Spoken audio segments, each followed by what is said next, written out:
Good evening, members. Before I open the meeting, please can I ask any members or officers in physical attendance with an electronic device to mute it, please, to avoid feedback. And can I ask any remote participants to keep their camera and microphone off unless they wish to speak, and ideally not to use a camera facility at all, as this can affect the quality of the IT connection.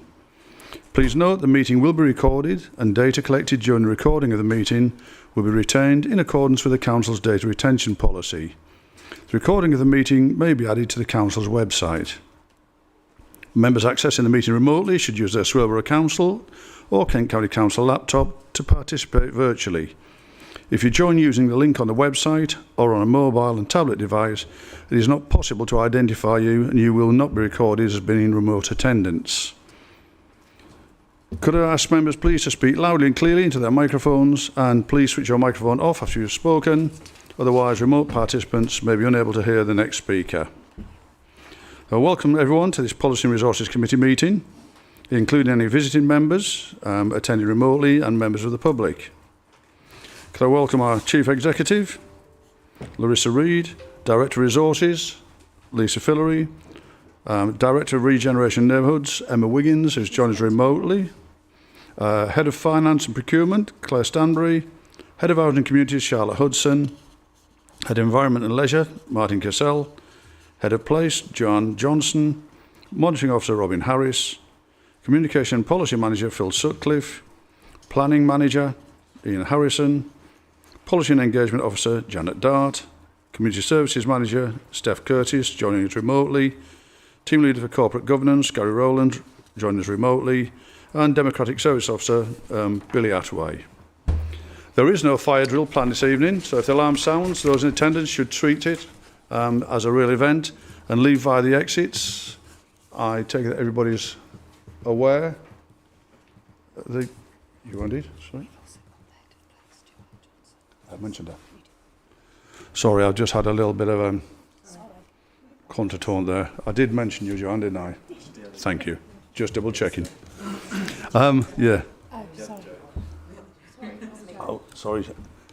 Joe Thomas, is it? Yes. Yeah, Joe. Thank you. Welcome, Joe. Are there any apologies for absence?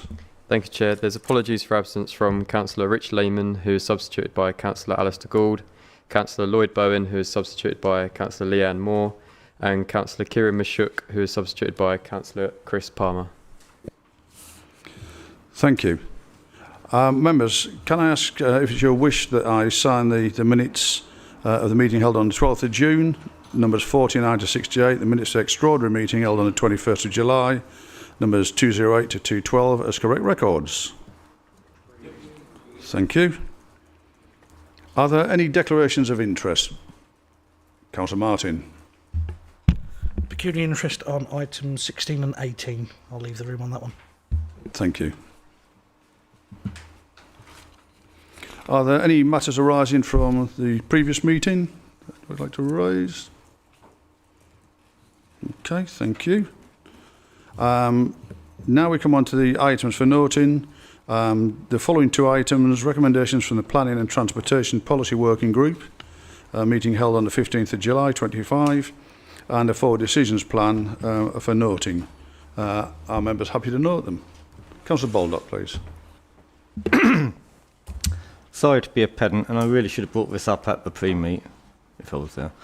But as indeed Angela Rayner has recently found out, you can't just note recommendations. You have to either agree them or disagree them. Hopefully, I'm going to talk long enough for Robin to take his jacket off so that he can clarify. But these are recommendations that we do something. If we just note them, we're not actually agreeing them. Does that mean they can't be actioned?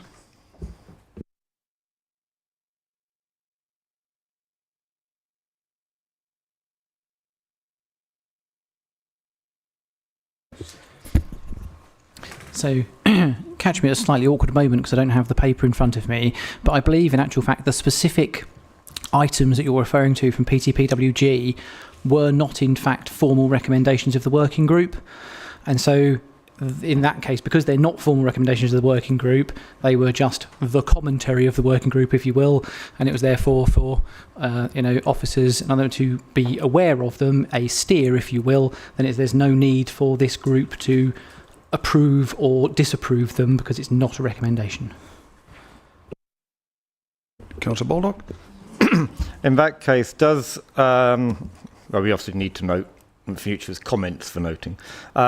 Does the exceptional level and prohibitive nature of work required to meet the milestones in the current LDS be noted have any impact on the LDS the timescale of the LDS that the full council has agreed?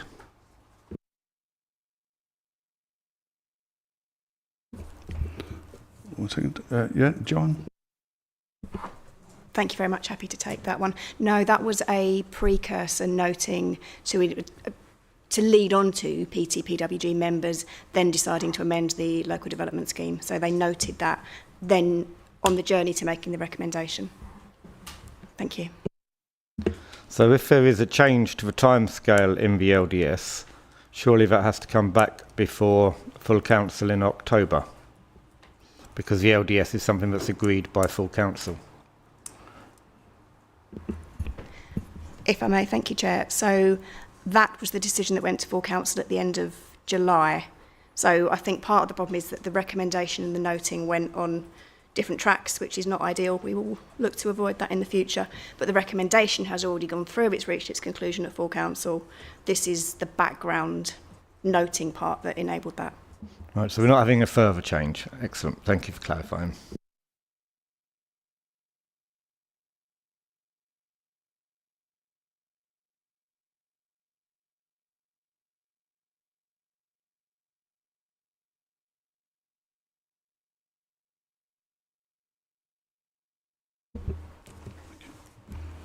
I'll start that one again. We now move on to agenda item 8, which is revisions to the covert surveillance and access to communications data policy and guidance notes. Could I ask our officer to introduce this one for us, please?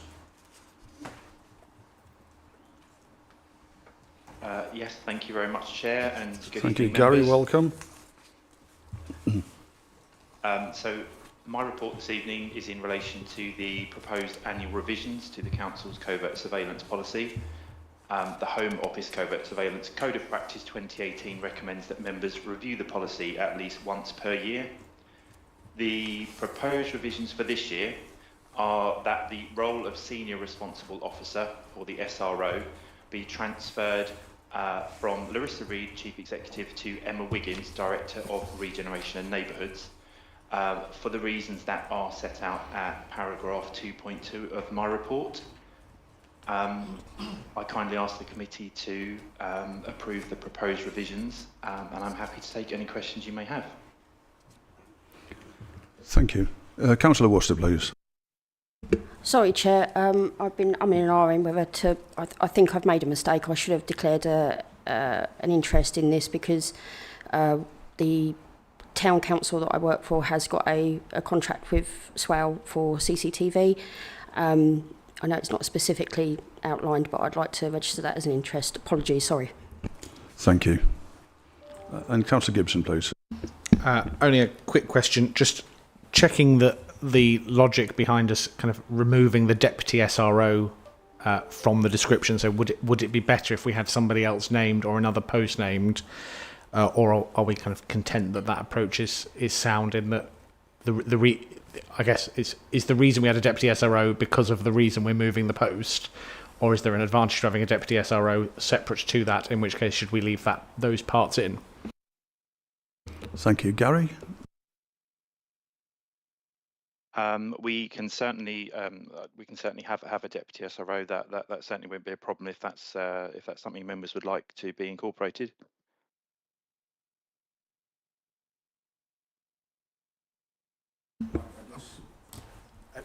I mean, I have no idea of the scale of commitment I'm forcing on an officer against their will here, but it doesn't, if it doesn't sound hugely onerous, i.e. it's covering for Emma when she's not, I think it would probably be a sensible insurance to have on the policy.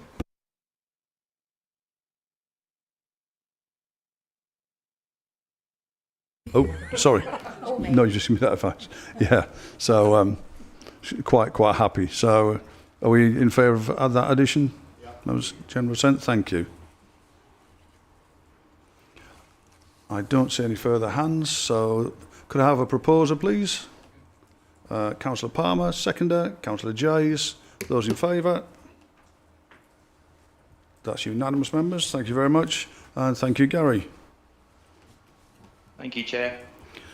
We now move on to agenda item 9, which is a public consultation policy statement, member guidance, public guidance and officer toolkit. And this one's in the hands of Janet, I think. Thank you, Chair. Thank you.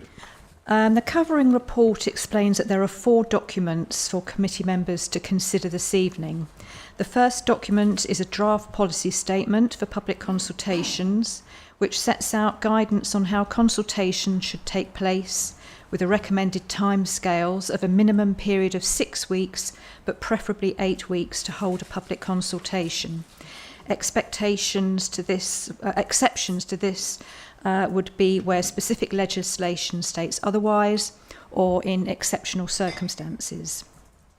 The second document is a councillor guide which gives members a more in-depth understanding about how the consultation process works and how the results can assist in formal decision making.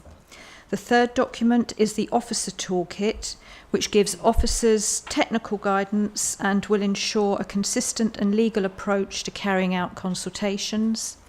And the final document is a draft public guidance document, which explains the consultation process, how the public can get involved and what they can expect from the council. This evening, members are invited to consider and agree the 4 documents, as well as consider the recommendation in the policy statement that consultation should take place for a minimum of 6 weeks, but preferably 8 weeks. Thank you, Chair. Thank you. Members, any questions? Councillor Worcester. Just for clarity, I know we've got an open consultation at the moment with regards to the public conveniences in the borough.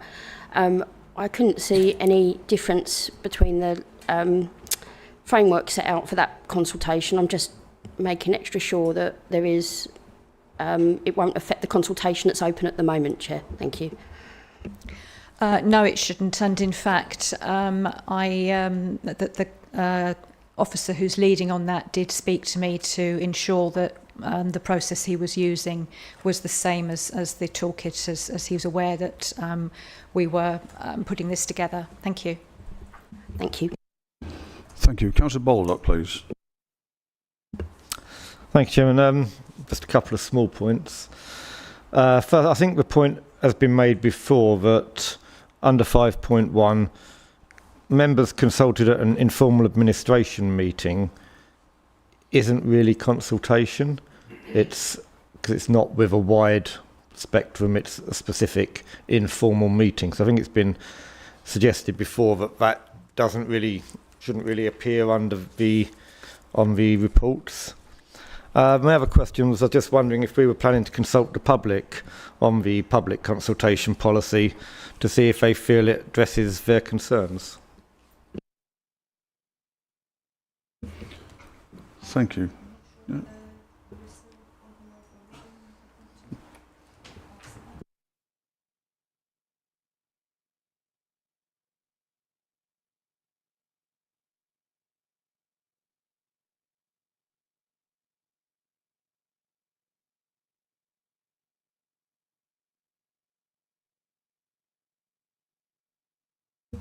Oh, the answer is no. Thank you. I'll propose that we go out to consultation on it to make sure that the public feel that the consultation process we're agreeing without them meets their needs. Our chief exec's got to come in now. The reason I had nothing to say is because that would be a member decision whether you want to do that. It isn't something... it's entirely up to this group. If they wish to go out to consultation on the consultation, that's absolutely fine.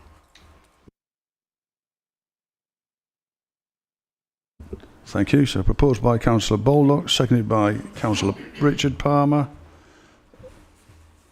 Councillor Worcester. Thank you, Chair.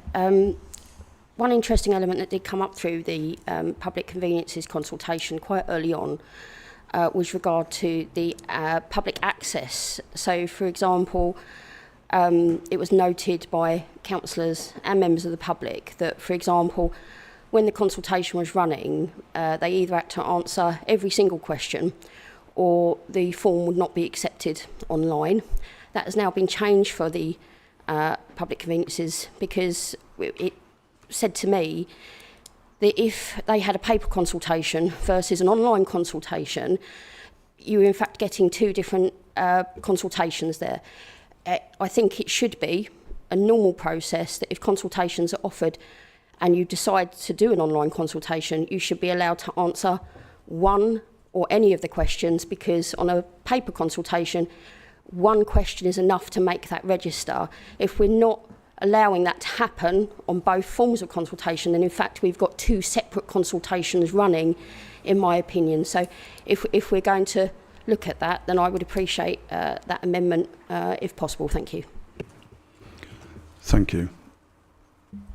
Yes, we could look at adding that into the officer guidance notes. Thank you. Does anybody wish to speak to the proposal? Councillor Gibson, then Councillor Martin, please. Thank you. I think I'm going to agree and then disagree with Councillor Baldock. Absolutely agree that the inclusion of I am is a generous description of consultation, and we should probably add the word some councillors before it. That would be helpful. However, strongly disagree that we should consult the public on how we consult the public, because our general rate of consultation response is proportionately relatively low, and I don't think we want to overburden and survey weariness is a very real, survey fatigue is a very real problem, and we have a lot of very important things we want to survey the public about in the coming months and years. I don't think this particular act of navel gazing is a thing that the public should need to be engaged in. We are elected to represent them and read this very important and very thorough document. I don't expect any of my residents to read it until they have to fill out a consultation, and probably even then they'll just see the consultation and trust that we should have done a good job on it. Thank you. Councillor Martin?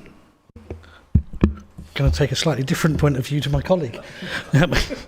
Just to confuse things up, firstly, if I can get some clarification that we're looking to consult on the policy statement and the public guidelines, not the councillor guidelines, etc., because realistically for most members of the public, they do not give a stuff what guidelines we have to deal with. They care about what they have to deal with. And secondly, say that, yeah, probably we should be consulting the public on how they want to be consulted.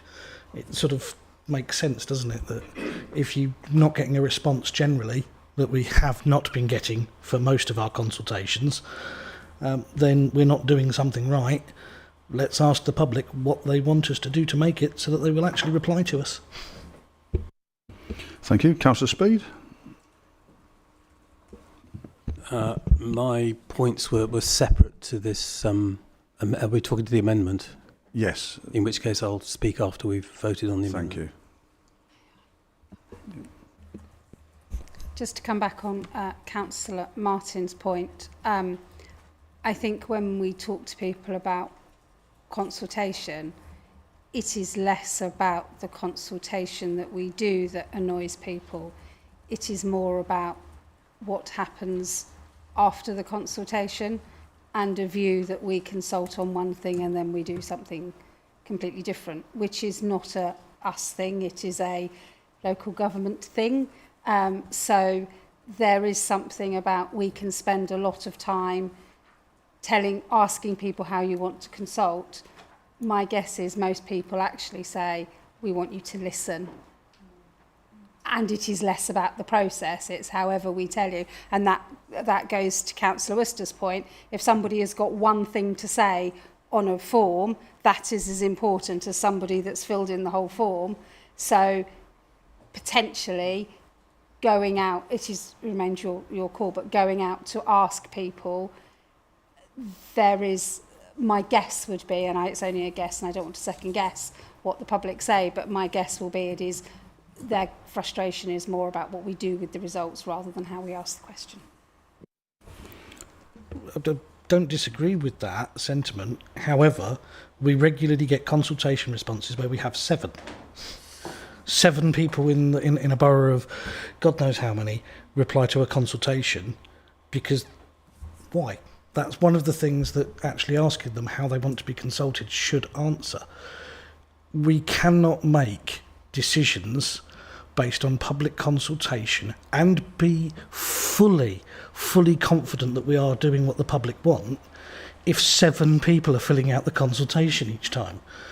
Realistically, it becomes a nonsense. So we have to make sure that we have a policy and a procedure that works for the public if we want their input at all. Otherwise, this is lip service and completely pointless. Thank you. Councillor Gold, please. I was also wanting to talk more to the not to the amendment. Thank you. Okay, thank you. Councillor Harrison. Okay, so I think that we're really good at not making a decision. I think we're really good at kicking the can down the road. Let's put it on the back burner for a little while. We represent, we're all elected. We should have a rough idea of how our residents feel. And for example, when we did at the Waste Steering Group, when we did the consultation on going to alternate week collections in Marinetown, I dug my heels in and threw a tantrum and said, I want a paper copy put through the doors. You just sort of put something on social media and say, oh, there's an online consultation form, please feel free to fill it in. I said, my residents won't be doing it. Anyway, I got my own way and I did assist the staff and go and deliver a paper questionnaire through all those doors, and we had the best response ever. Now, Mr. Cassell is sitting on the back there, and I'm sure he will remember this. I can't remember last week, but I can certainly remember that. And quite a few people who did have access to online, because we'd said you can have a paper copy, because we'd done loads, rang up, and I'd prefer a paper copy. So that was, that was a response. Officer, okay, you do know your residents better than I do. And as I say, that was the best response we have ever had up until then, and I would say since, to a consultation, because we gave it to the people, to the residents, in a format that they found easy and that they were prepared to complete and send back. Now, I think that most people with an online survey wouldn't be saying that because they're quite au fait with the old techo. But a lot of people aren't. I'll rest my case, Mr. Chairman. Thank you. Right, members, I'll take the amendment. Sorry, I apologise, Councillor Wise. Thank you very much, Chair. I do generally agree that actually we should be asking people about this because, as you say, this is the parameters that we're setting out some sort of formal engagement process with people.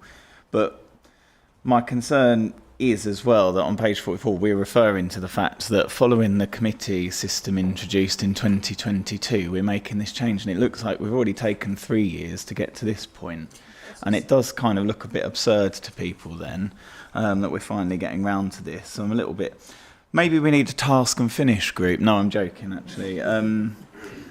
The other aspect I've got about if we do go out to consult people about this is whether there will be some misunderstanding about some of the things where they consider them to be consultations where we seek public views or the public have the opportunity to put forward objections, for example, to planning applications and things like that, which are set by statutory consultation guidelines. I just wonder whether there could be some confusion. So if we do go out to consult on how we consult, then we need to just make clear that we're not seeking to sort of trample over what is set out in legislation as well, because they are things that understandably people care about and want to know that this isn't going to in any way interfere.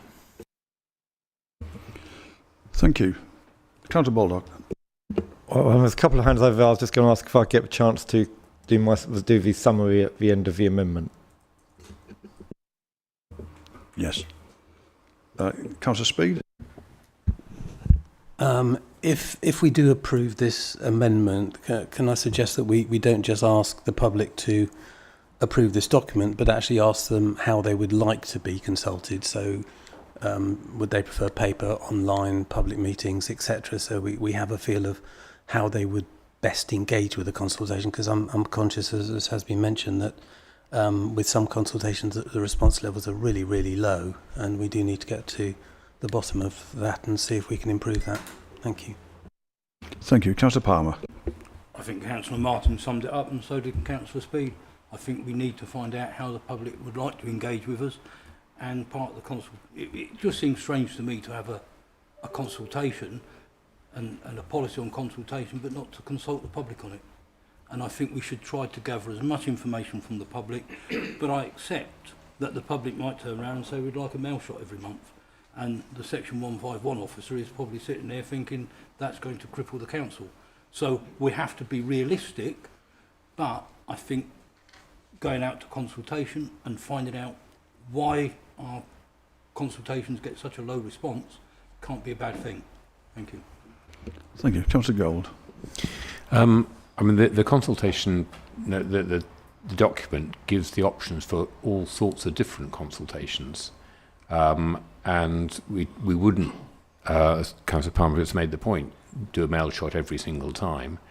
And we wouldn't necessarily be getting any response to the consultation on what we want to do. Wouldn't, if it was approving this policy, wouldn't necessarily tie us to one method of consultation. And it may not be that single method of consultation is appropriate to everything, so every time. So I think the policy is sufficiently wide in the options of consultation that it gives that actually it becomes a bit pointless to consult on what we want to do, and actually it may vary quite a lot from each time, and all the options are in there anyway. Point of clarification, Chair. I didn't say go out to consultation by post every month. I said, but be careful, because when we put out a request of the public, they may tick that box, and if you get half the population of Swale saying that's how we want it, and then we said we can't afford to do that, we look pretty silly as well. So the wording of things have to be careful, but you're right, it is quite wide, but I still think we need to gather from the public and consult with them on a consultation document about consultation. Thank you. Thank you. I've got Councillor Wise and Councillor Gibson, and then I'll get Councillor Baldock to something. Yeah, thanks, Chair. At risk of prolonging this discussion so that it turns into a fever dream, I think if we want to hear from the people that don't respond to our consultations why they don't respond to our consultations, going out to consult as we currently consult is not going to get an understanding for why they don't respond to our consultations. Thank you. Councillor Gibson. Wholeheartedly second that. And my secondary concern is that I suspect if we passed this amendment and then the motion, we would be in breach of our own consultation policy, because our consultation policy that we would be approving for councillors and staff members would be approved, and that commits us to the gunning principles that proposal are still at a formative stage, and I would argue they strongly wouldn't be if we have agreed 2/3 of the policy. They are not at a formative stage. So I think we would be, I think we'd be making it rather complicated for ourselves. And apologies to Robin and all of you for dragging you into the delights of what a Liberal Democrat branch meeting can be like. But some of us must suffer regularly. Yeah, thanks for that. Councillor Baldock. Okay, thank you, Chairman. I think the point here is that we currently have a derisory response to most of our consultations. Now, we can say, we should have done this earlier or whatever, but to agree a policy that doesn't necessarily mean we are going to improve the response rate, that doesn't actually ask people how they think consultation could be improved, is just going to look ridiculous, and it's not going to achieve anything. I mean, this is, I think somebody else said it, the ultimate navel-gazing exercise, though in a different context, to put out a consultation policy, declare a new consultation policy, and have done nothing to find out why our consultations at the moment don't work. So asking people how they want to be consulted, whether or not they think this helps the situation, has to be a sensible step. I fully accept that if we agree this amendment, we probably have to pull some of the recommendations pending the outcome of that consultation, because there might be a response saying you've got the wrong end of the stick. You know, the whole point of consulting our public is to find out what our public want. At the moment, they don't like what they've got. We need to try and make it better. This is our opportunity. I think it's straightforward. Thank you. We'll move to the vote then. First of all, for the amendment,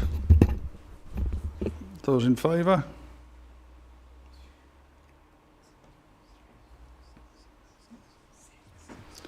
Those against?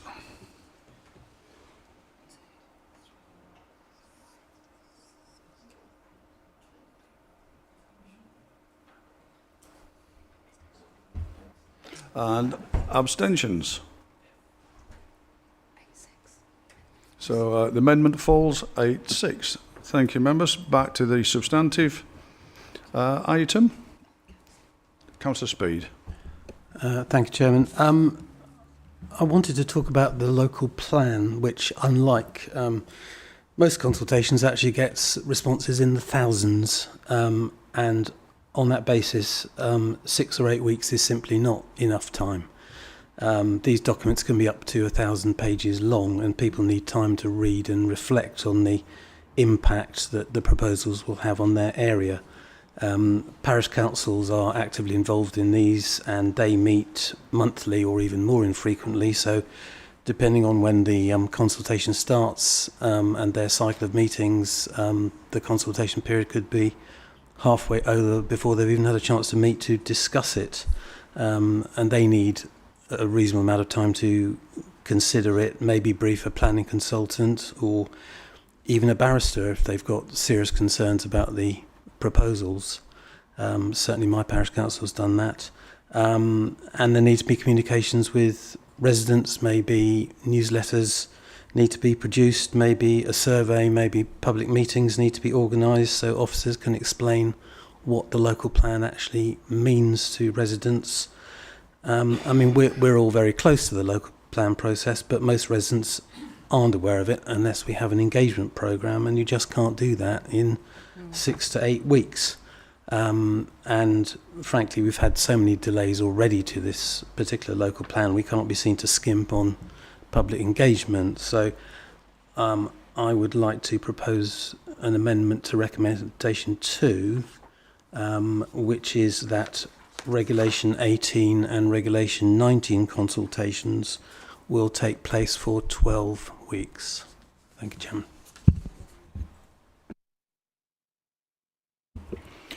Thank you.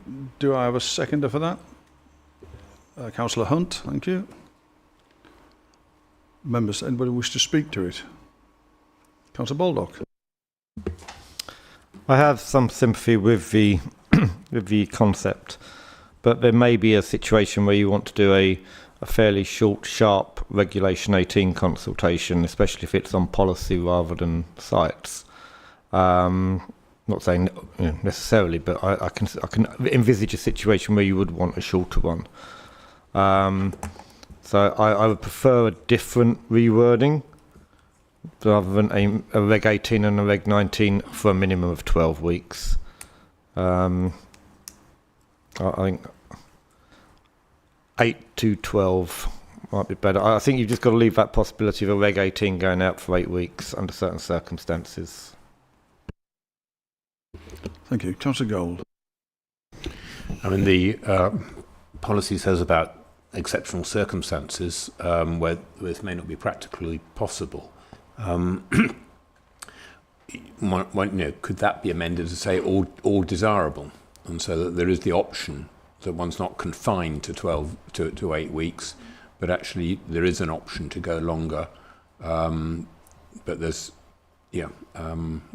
whether that would cover it. Thank you. I'm just going to bring Janet in yet. Just to respond to that point, we've put in there that exceptions to this be where there is specific legislation, and that's where the planning type of legislation is included. We could widen that wording to talk about planning, to be more specific about that, if that helps.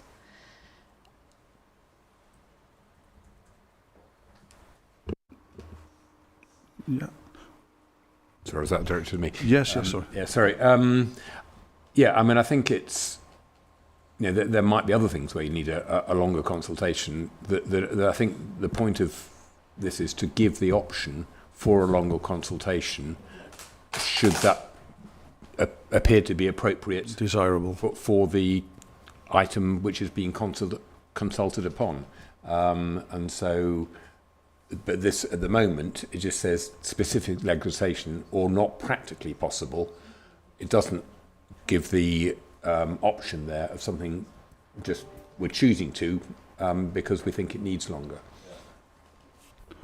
Thank you. Councillor Gibson? Councillor Baldock.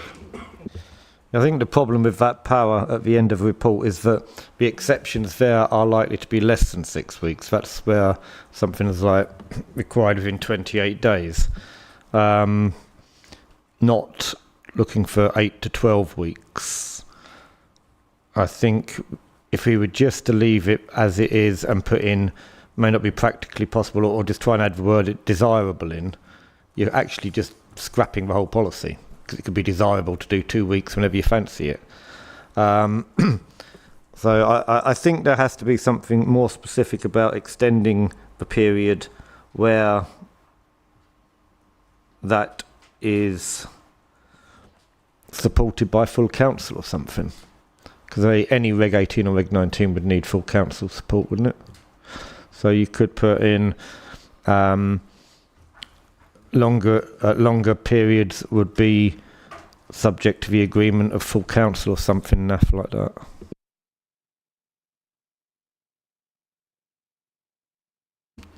Councillor Worcester. I would like to speak to the original point, please, Chair. Thank you. Mr Sutcliffe.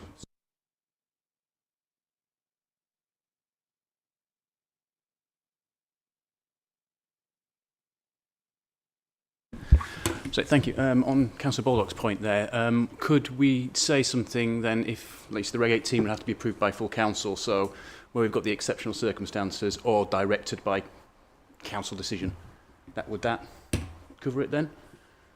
Would that wording sort of help? That's just a suggestion, because I think that the Reg 18, Reg 19 stuff is, we were kind of assuming that that's an exceptional circumstances in our heads, but actually, if the decision to do it, then we have to be explicit. We could add those words in to help cover that. And then any other matters that come up that might be outside planning as well. As directed by a council decision, yeah. Yeah.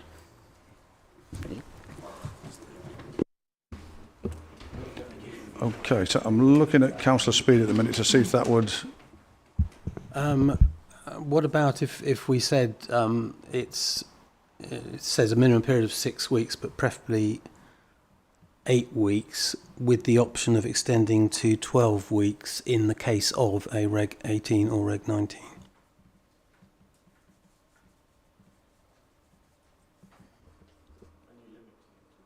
Yeah. Because that doesn't then bind the council to make it 12 weeks, but it means it's something we have to actively consider. Okay. I'm just going to bring Councillor Harrison in. I think I'm reading something different to everyone else. This says consultation should take place for a minimum period of 6 weeks, but preferably the minimum period is 8, right? It doesn't say, I mean, it could be for 20 weeks. It's up to us. But it's saying, basically, we don't think 4 weeks is a good enough time frame. So a minimum no maximum. As I say, it could be 20, it could be 25 weeks. Not because, we'd have comments from the Shetland Isles in that time. But I think we're sort of trying too hard on this. I think everything that people want is actually there. There's this thing called exceptional circumstances. We decide if there's exceptional circumstances. We can change any of the rules if we want to. If there's enough people stick their hand up, you can say, yeah, fine, we'll change it. If enough people stick their hand up, those standing orders that say every meeting finishes by 10 o'clock, and sometimes we're at 11. It's within our gift. I just think we're making too much heavy weather of this, Mr. Chairman. Thank you. Councillor Baldock. If you actually read what it says recommends, so that's not binding. The public consultations should, that's not binding. Take place for a minimum period of 6 weeks, but preferably, that's not binding. Exceptions to this would be where there is specific legislation stating a different consultation period. That is specific. Or where there are exceptional circumstances where this may not be practically possible. The exceptional circumstances do not cover where the council might desire it. It needs to be a practical impossibility to stick to the 6 to 8 weeks. So you've either got a whole proposal that doesn't really mean anything, it's just nice words, or you've got a policy proposal that restricts you from extending the 8 weeks. So I think the inclusion of a sentence saying whether exceptional circumstances may not be practically possible, or following a vote from full council, or can be extended following a vote through full council. I think it's what you need in there is something specific to say a vote by full council can determine a longer period, and that would resolve it. If you don't have that in there, you have got a load of shoulds and recommends, and wouldn't it be nice? Thank you. I'm just going to bring the Chief Executive in. So there are some challenges with that, Councillor Baldock. Some of the things that we consult on, most of the things we consult on don't go to full council, they go to a service committee. We rarely consult on, if ever, we can't think of anything that we consult on that we haven't been to a service committee to say, can we go out to consult? If in that consultation we put how many weeks, which is what we've put in here, if members say, actually, we think you should consult for more, they vote and we consult on more. If you have to go to full council to get that changed, the committee go, yeah, let's all go for it. Everyone agreed? Everyone agreed. Oh, it's got to go to full council. So it could be that you allow the service committees to change it if it's in their service committee area. The local plan thing will go to full council because it depends on who the decision maker is. But I have a fear that the majority of run-of-the-mill consultations go to a service committee, and if that service committee, most of them 6 weeks will be absolutely fine. But if members feel at that service committee that it should be longer, actually there doesn't need any change. It's already within their gift to ask for it to be longer. I'm just concerned that if you put in that they can't make that decision, it's got to go to a full council, everything will have to stop, and full council are likely just to nod it through because it's the will of the service committee. Councillor Baldock. I think if the service committee wants to go longer than 8 weeks, there needs to be a good reason. That should be, subject to full council. But also, I think actually if you read the precise wording, as I read out earlier, there wouldn't be room for for anyone to go beyond 8 weeks, unless specific legislation rules it out anyway. That's separate. Otherwise, you've got to have exceptional circumstances where this may not be practically possible. You would have to demonstrate exceptional circumstances where it would not be practically possible. I'm not sure how you do that unless it's less than 6 weeks, because the response needs to be back to the government within 4 weeks. So you've only got a 3-week consultation period. I don't see how you're going to say, well, we think this is important enough to go to 12 weeks consultation, but what's the practical possibility of it stopping us? It's, you know, the words have you got in there at the moment, it needs to be not practically possible. You'd have to overcome that. So when it talks about that, that it's correct, there does need to be a reason. An exceptional reason to make it practically possible would be, as Councillor Speed said, there's 1,000 pages. You know, another reason could be we're doing it in December, we've got the Christmas period, or it's over the summer holidays. They're all very good reasons that would fit completely with this policy, but would be on a case-by-case basis and are likely to be brought up by members of the committee that would say, it's 1,000 pages, people need longer. That would then be up to, in that case, full council. No, because that would come under the policy, which would allow the service committee to make the decision. Because it would follow this policy that there are exceptional But the planning circumstances. one is full council service that makes one. that decision. Oh, yeah. isn't it? So that's why. The local plan one has to go full council anyway. Yeah, so that's but why. If you've got something that can be decided by a service committee, and they want to go out to 12 weeks for one of the reasons you've just given, then that is within their gift That's under right. this policy. So that doesn't need to change. It's just purely whether or not you want something in there for full council. Yeah, I just want to clarify, the currently worded amendment is about the local plan. So I'm going to come back, I'll pick you in a second, Councillor Gibson. Councillor Speed.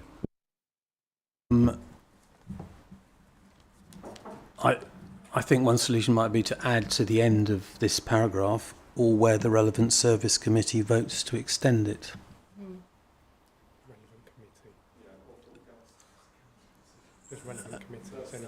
It's the relevant, yeah, not service committee, it's the relevant committee.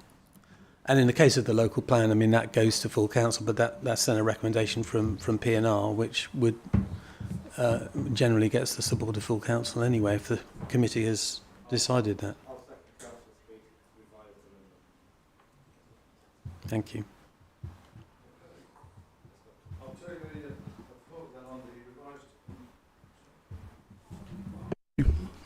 I'll take the vote on the revised amendment. Yes, Councillor Speed. You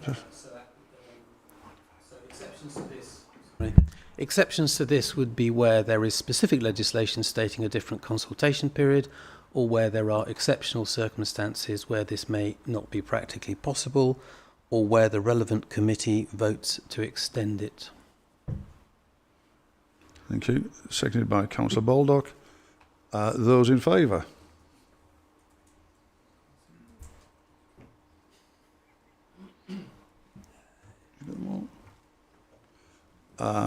Those against?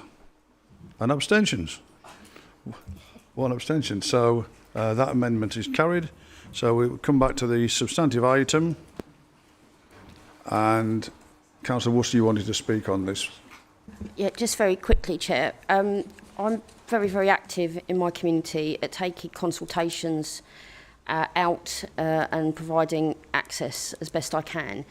A piece of criticism was levelled at me that is worth bringing up here, in that during the Shingle Bank consultation, a member of the public said to me that I was not doing the right thing in terms of taking the paper consultation to a limited amount of the population, rather than it being me going around every single door knocking and providing a piece of paper consultation for that particular engagement. So when I've looked at the policy, I was just wondering if there's anything we can do in terms of the councillor guidance to give them, especially if it's a new councillor, any sort of shoring up of the fact that any sort of extra access they can give to the consultation, whichever it may be, is a good thing and is supported by SWAL as a whole, because depending on how that criticism is levelled by the member of the public, could actually restrict that councillor's work, and I wouldn't want to see that happen to another councillor. Didn't affect me, but I'm just trying to think of making sure that when we're looking at our councillor toolkit, it's a good document, but focuses on why consultations are given and things like that, whereas actually a sentence could also provide reassurance to councillors that if they can provide any access to consultations, then they should, if they can. And I know everybody can't because of work and whatnot, but I thought it was worth mentioning. Thank you. Thank you. Councillor Gold. I think at that point, I think it would be perfectly legitimate for a councillor to take a consultation to people who might actually share their point of view because they want to have a particular view on that consultation well represented. So I think, yeah, that's part of a political process, is that you might want to gather support for something. My other point was about consideration to a consultation report, which goes back to Councillor Martin's point about there being 7 people in a consultation. There's no sort of guidance of about a threshold at which point we say that, do we always have to take into account the consultation result, even if it's completely unrepresentative, just on a statistical basis because of the size of it? At what point are we not giving that conscientious consideration, or does the size of the response, can that form part of that consideration? That's just my question.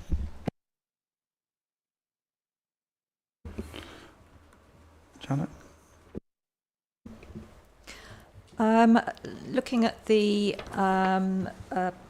guidance for councillors, when it talks about councillors have a responsibility to take results of the consultation into account when making a formal decision, and it says that they are not bound by those results. I just wonder whether members would want something added in there to say that the exercise could be extended. I think we say that in the officer toolkit, that potentially that it could be repeated or extended if the results are not sufficient. Not enough people have responded. Something along those lines. Councillor Gold? I think that goes back to Councillor Harrison's point earlier. We're elected to represent people, and in the absence of a adequate representation to a consultation, I think then the decision probably comes down to us. And that, but it's just that I wouldn't want the policy as read as being that there has to be a referendum on everything, which is, however small that turnout for the referendum is, that is what we have to be following. I think it needs to be clear that we can take consideration that, but one of the considerations is also the size of the turnout and how representative actually a very small turnout is, therefore, how much weight we then would have to give to that. Yes. Councillor Baldock? Yeah, first I just want to say I'll be voting. I couldn't possibly vote for a policy on public consultation that hasn't gone out to public consultation, so I will vote against it. But in response to Councillor Gould's point about response levels, you've only got to look at Joint Transport Board, where sometimes you might get, and it's proportionally higher, when you might get 4 out of 20 people responding. In those cases, on a regular, I won't say often, but it's not uncommon that the JTB will not go with the strict vote back from the members of the public because they'll argue it's either too low or 3 of the responses came from one address because they didn't want yellow lines outside their house. So I think we do have that discretion and it is exercised, I think, with reasonable approach. Thank you. Councillor Speed? If you look at planning, which goes out to consultation, you can have 1,000 responses, all of which make irrelevant points, like it's going to spoil my view, or you can have one response that makes an absolutely killer point on a matter of policy that's been overlooked. So I don't think a small turnout necessarily negates the response. Okay, thank you. I think as Councillor Baldock said, but there's that flexibility there that allows us to look at that on a case-by-case basis. Thank you. Right, members, I'll take this one to the vote. We've got 4 points there. So first of all, point 4 is just to note the Swilborough Council's officer consultation kit. So can we note that? Thank you. Second one is to consider and agree the public consultation policy statement. Those in favour of that?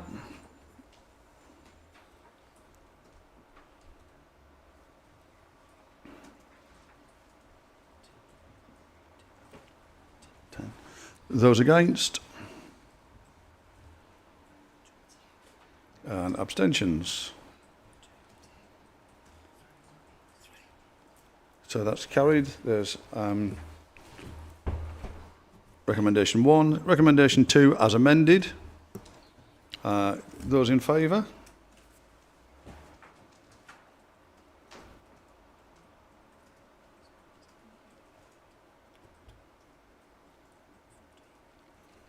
Those against? And abstentions? 1 abstention, thank you. So that is carried. Consider and agree the Swilborough Council's guide to consultation. Council's guide to consultation. Those in favour?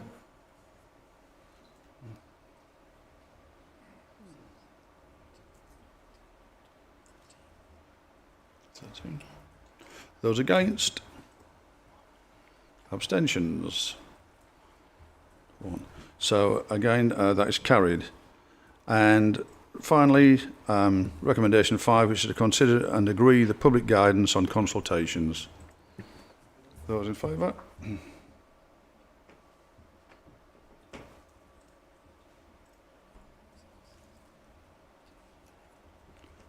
Those against? And abstentions? 1. So again, that's carried. Thank you, members. Did we do 4? Yes, we did. No, we noted. I did say to you, item 4 is for noting. Can we note it? No, there was a few. Yes, yeah. Okay, thank you. Right, we move on then to agenda item 10, which is the Treasury Management Strategy in the capable hands of Claire Stanbury. Thank you, Chair. So this is the Treasury Management Strategy for 25-26. It is set ahead of the financial year, so the strategy was agreed by committees and full council in February of this year. There has been a recent change in financial reporting standards that require leased items to now form part of the liabilities on our balance sheet, and that impacts the limits within this strategy that were set before the liability calculations were completed as part of the Statement of Accounts for 24-25. Having carried out the full analysis of leased assets and the calculations as part of that process, we have become aware that 2 of the performance indicators within the strategy now need to be amended, as the lease liabilities are captured within the operational boundary and the authorised limit indicators. The recognition of the lease liabilities does not actually affect our borrowing position as such. It's purely a technical accounting requirement, but it does mean that we would breach the limits as they currently stand. The changes have been taken to Audit Committee recently and discussed, where the decision was taken unanimously to recommend the revised strategy, as you see here, to Policy and Resources Committee and on to full council. Thank you. Thank you. Councillor Harrison. I am quite happy to propose this, Mr. Chairman, along with the comment that all these nitpicky changes that all local government have to do is keeping somebody in a job.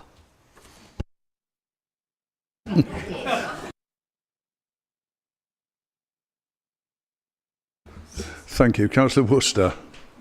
Just going to second, Chair.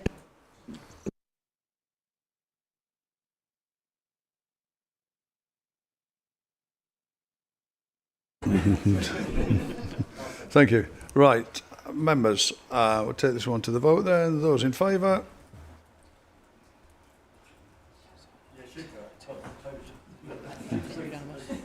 That's unanimous, members. Thank you very much.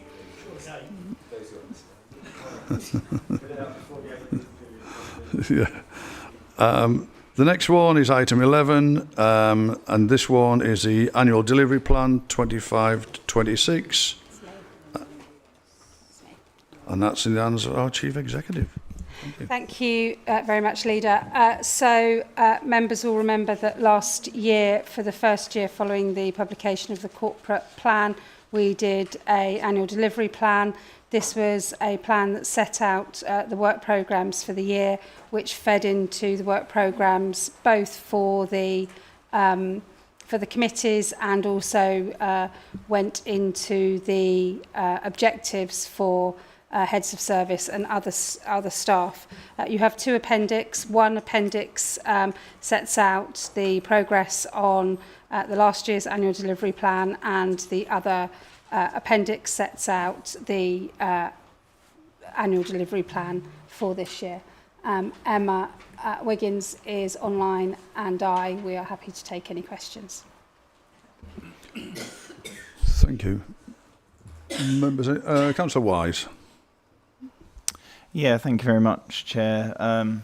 Very happy to support this, but I do wonder whether we may struggle with a couple of these Swale House lettings and being an employer of choice, all the while the situation in the Swale House car park continues. So I very much hope that we start to see some results on getting that resolved so that we can work towards those. Thank you.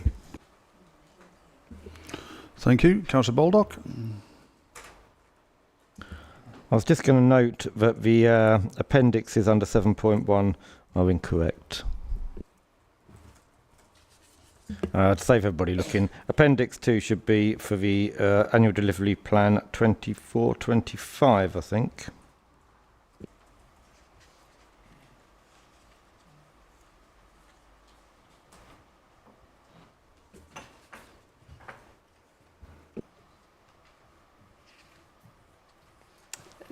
They've been put on the wrong way around. Thank you. Duly noted, and yes, they have been put on the wrong way around. Councillor Martin, please.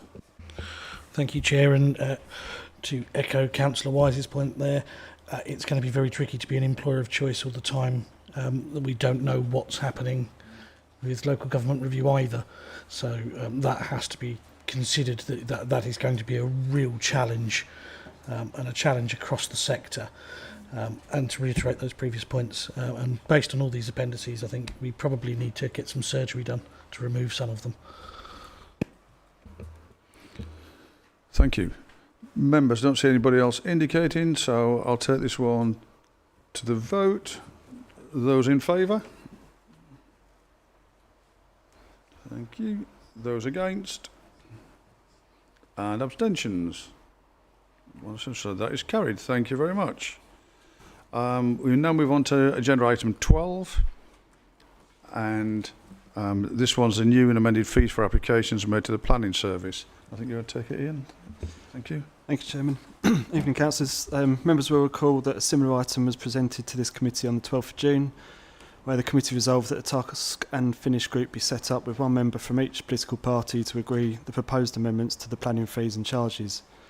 2 task and finish group meetings have subsequently occurred, and the item is therefore being returned to this committee for its consideration.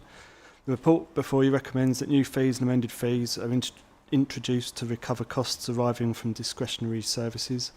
These are detailed at sections 2.5 to 2.11 of the report and relate to amendments being made to applications in the time between their validation and their determination, pre-application and post-decision advice, the monitoring of biodiversity net gain, and planning performance agreements. An element of the earlier report relating to member protocol has now been omitted. Overall, it is requested that the introduction and amendment of fees as set out in the report are recommended to full council. Thank you, Chairman. Thank you. Councillor Baldock, please. I know we've been over this more times than... No, I won't say it. Have a little dig. Right, on 97, second to bottom paragraph, it's around what is a round of amendments.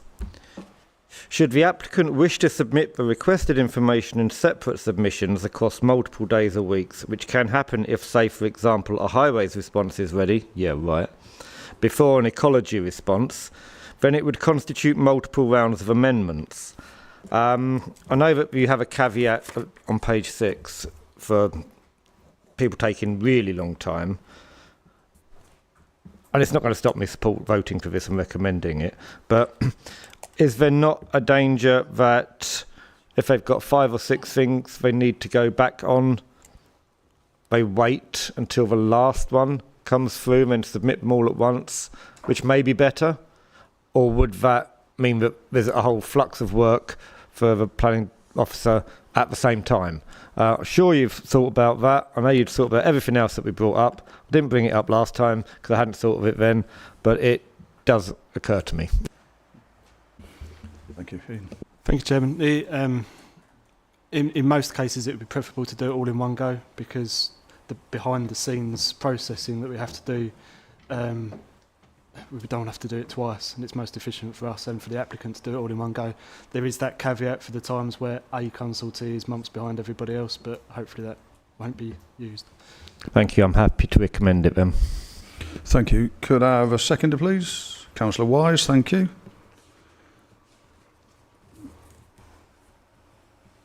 Councillor Harrison. I have read this twice, but I do have a problem with the old mince pies. When's this taking effect? And of course, if my namesake thinks this is okay, then I'm behind him all the way. We Harrisons have got to stick together.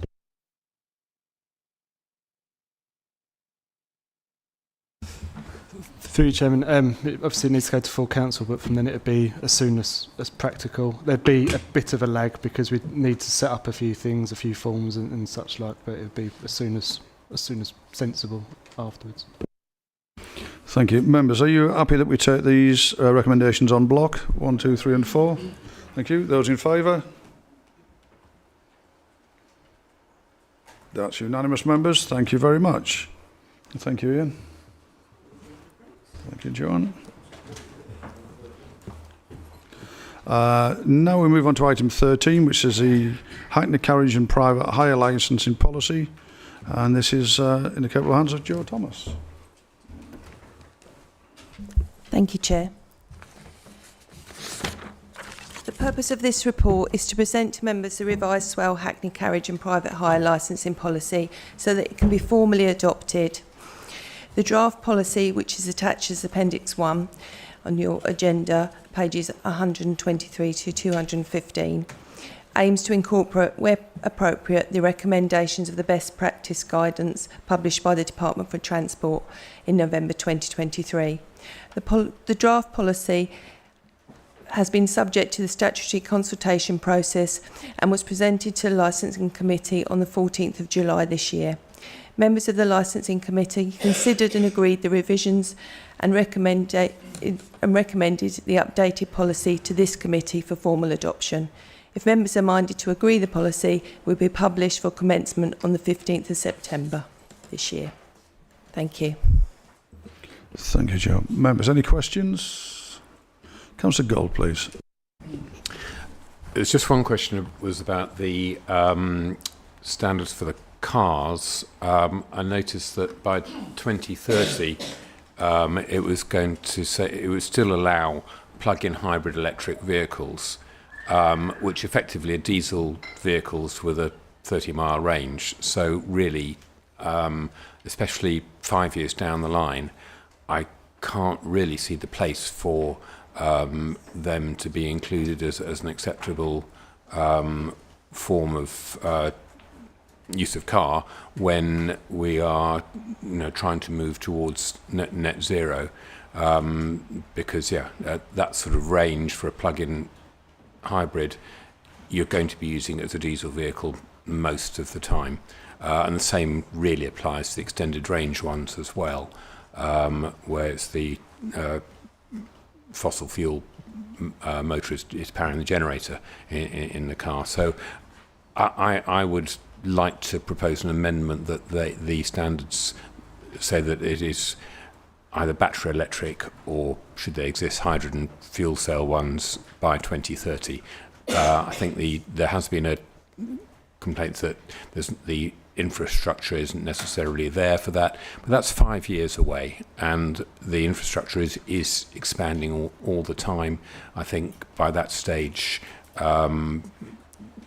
we should be able to be getting battery only ones in there, and I think it's a sufficiently far away. It sets a marker of where we need to go to and gives intention. So I would like to propose an amendment that we delete plug-in hybrid electrics and extended range electrics from the specification by that date. Thank you. Jo? This issue was debated quite at length by the licensing committee. The original, the current policy, the date was 2027, and consultation with the trade, and then, like I say, the debate with the licensing committee, and the fact that some of the policies within the council have changed the date for net zero to 2045. It was felt that the date could be pushed back to 2030. I just accept the date's been pushed back, which is a shame, but also there's the consideration of what is allowed by that date. And as I say, to allow cars that effectively have got diesel cars with a 35-mile battery range for something that's been used all day doesn't seem to me to be actually contributing towards that net zero, and that is 5 years away. That's a long time away to be thinking about that. Thank you. Councillor Martin. I'm happy to second Councillor Gould on that one. Thank you. Councillor Baldock. I have some, a lot of sympathy with the proposal. I just think, in reality, there should be I think we need to reflect on the fact there will be a longer crossover period from 2030, simply because there will still be taxes that are on the old system, if that's what we're going to call it. It's, the idea is the phase out for purchasing is 2030. Not people are buying cars now, they still expect to be driving in 10 years' time. I don't know how long a taxi lives, a taxi car is allowed to run, but there will be taxis, if it's 10 years, there'll be taxis being bought today, but will expire in 2035. So I just think we have to be reasonable with the extension, and that way you'll take more people with you than putting up a barrier that I think will cause more people to be moaning about the policy. So I think a little bit of flexibility to allow it to come in will be better and have more buy-in in the long run. Thank you. Yes, Councillor Martin. Just a point of clarification there, it is point 2.6 in there, and it's for new vehicle licences. So it's for the ones that would be purchased on that date, not the ones that have already been purchased and licensed. So we're not saying you can't carry on using the vehicle that you licensed in 2029. We're saying the one that you buy on the 2nd of April 2030 cannot be anything other than a proper is that not when vehicle. You can't buy them anyway? Well, depending on government. Thank you. Councillor Moore, please. Thank you. This was debated at length at licensing committee.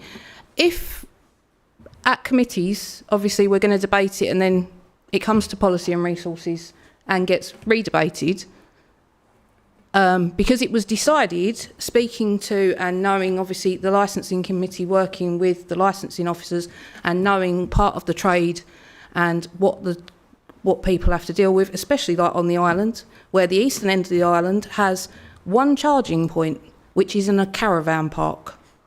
So unless something substantially is going to change, there is no way taxis will be able to run to and from the eastern end of the island, which is why we're saying from 2030.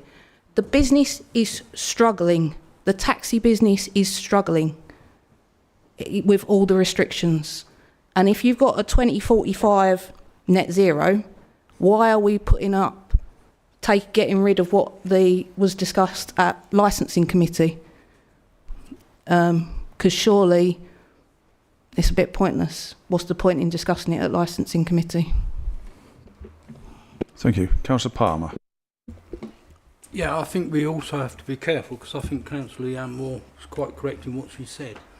But I think we also have to be careful, because we could force taxi drivers or private hire vehicles into other agencies, Wolverhampton Council, and they might have different standards. So we might actually force people out from Swale who can register their vehicle with any council in the country, and they might not have the highest standards as we have. So we've got to be very careful how we put it. I believe I'm correct on that particularly private hire can register with any local authority. Yes, Councillor Palmer, that's correct. They, as long as they have all 3 licences with the same council, a private hire vehicle can be licensed with another authority. And licensing shopping is a big issue which the government are trying to address, but that legislation is not in place yet. Thank you. Councillor Gibson, did you indicate? Yeah, thank you. It's I suppose, a question of clarification on page 159, sorry, of Appendix, I think, I. 21.3 is, I just think the language is quite clunky, because what that in effect is saying is you can take animals in a taxi with the consent of the driver and the owner, but the entire first sentence leads you to believe that no animals can go in a taxi, when that is not actually what the policy is saying. So I think it probably just needs to be reframed to explain what can and can't happen, which is basically you can take a taxi, you can take any animal in the taxi if you own it. Slight restriction if you've picked up a badger on the side of the road and you wish to take it home with you, but that's between you and the taxi driver, and how you prove you own a badger. But okay, thank you. Councillor Jays. Thank you, Chair. On the amendment, while I support our climate action plan, I think this is quite mute. This council will not exist come 2030. This policy, along with all the others, will be in the bonfire in the car park. So I hope we can move to a vote soon. And not on the amendment, I'm glad to see about restricted private hire licences. I think this helps some of our local operators that run for just one company, transporting workers between a number of sites. So I welcome this in the report. Thank you. Councillor Harrison.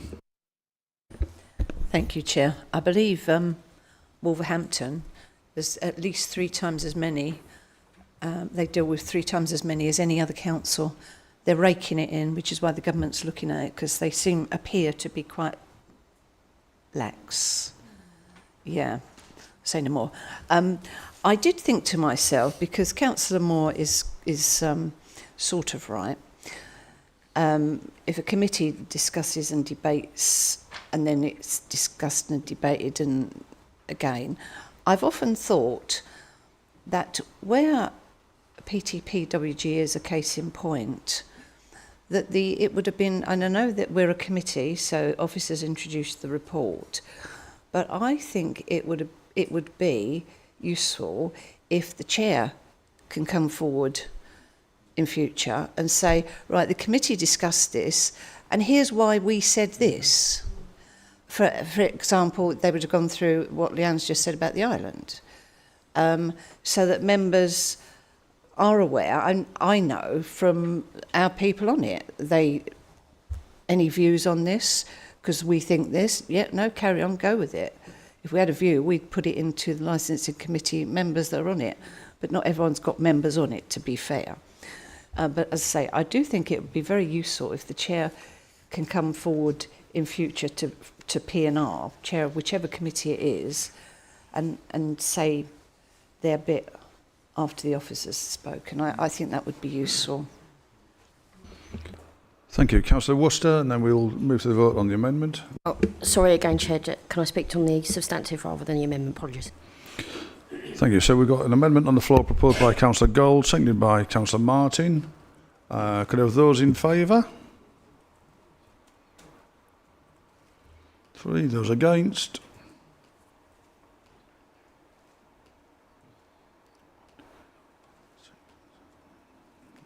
And abstentions? Thank you. So that's carried. Falls. Sorry, the amendment falls. Just test. I wanted to see the beam on Councillor Gold's face. Just teasing. Okay, now we move to the substantive item, and Councillor Worcester, and then we'll go to the vote. Just super quickly, can I just have a bit of reassurance that everything around relevant offences, convictions, prosecution and cautions and public safeguarding and child sexual exploitation is as strong as it can be in this document? I'm sure it is, and I don't even know if it's something we decide or whether it's higher regulation or not, but I would just feel reassured if I asked that question. Apologies to Councillor Moore and anybody else who sat on the group. If I could be reassured on that, I'd be grateful. Thank you.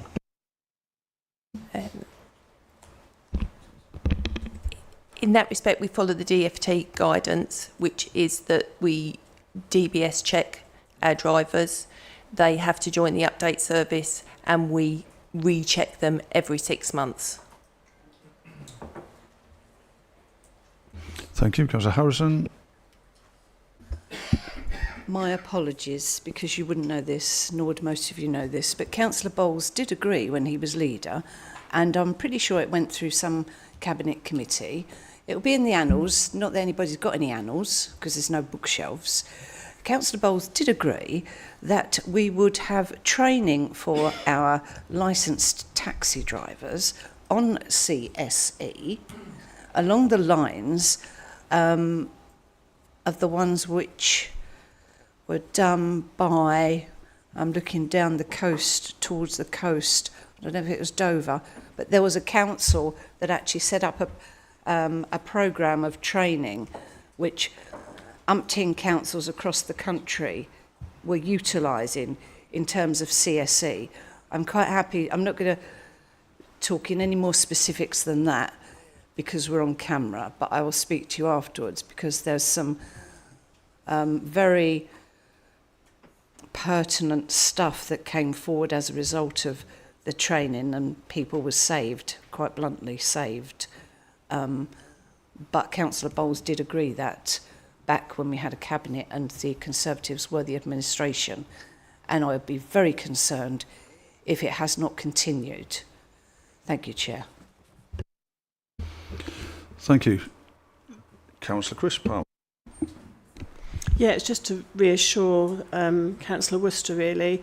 Being on the licensing committee, one of the first things we do is the training, and one of the first things that is instilled in the training is public safety has the priority over everything.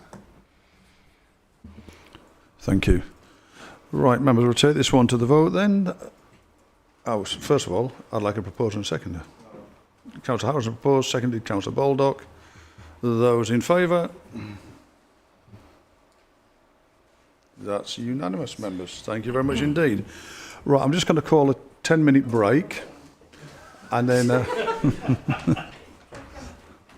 so if we could be back in at 25 to, I'd appreciate it.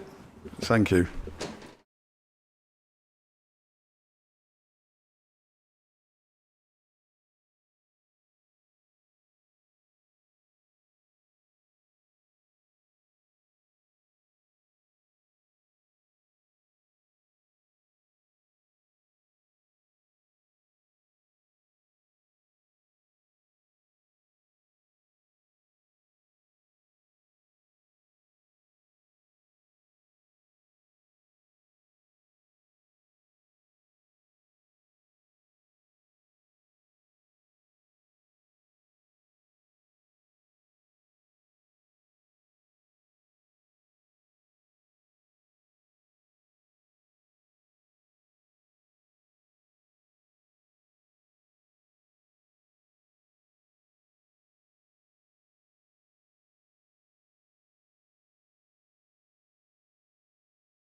Members, we'll begin again after the adjournment, and it's agenda item 14, which is the Constitution amendments, and it's in the hands of Robin Harris, our monitoring officer. Thank you, Chair. Just confirm with members that they've had the opportunity to read the paper and the appendix. And if that being the case, then I think perhaps in order to transact business in a prompt fashion, I would be minded to move straight to the appendix and start going through the matters with members, if I have your consent with that. Councillor Baldock.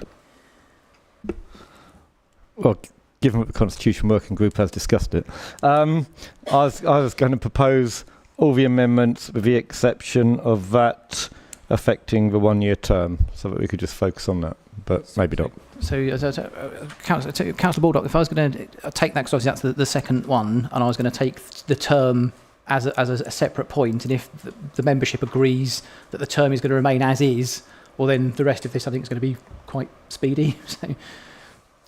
So in which case, without having had any negative view on that, in relation to the first item that the Constitution Working Group discussed, it was in fact that the leader would be the chair of the Policy and Resources Committee, and obviously that's affected by a very simple addition to the Constitution, which is noted as the leader of the Council will be the chair of the Policy and Resources Committee. I would, with the Chairman's permission, if members would just do a quick vote to confirm that they're happy with that change being recommended to Council. Thank you. And then the second item, which is the one where CWG had a substantial amount of discussion, was what the term of the leader was to be. And so just to set this out, as it stands currently, the Constitution is written in such a way that the term of leader will be for 1 year, and that annual council will elect a leader on an annual basis. And so ultimately, if members want to retain that position, then the very substantial following procedure for how a leader will be how long a leader will last for and what their term will be and all that stuff is completely irrelevant, because we just leave the Constitution as it is. So I'd say if members would like the term of the leader to be for 1 year, and you would like to take a informal vote on that now, then we can move on. But if people would like to speak on the item, then... Councillor Harrison. Thank you, Chair. I think if we were coming up to an election like in May, I'd probably be supporting that the term would be the term of office that you're elected for till the next election. But I'm not going to die in a ditch over this when we won't be here in 4 years' time.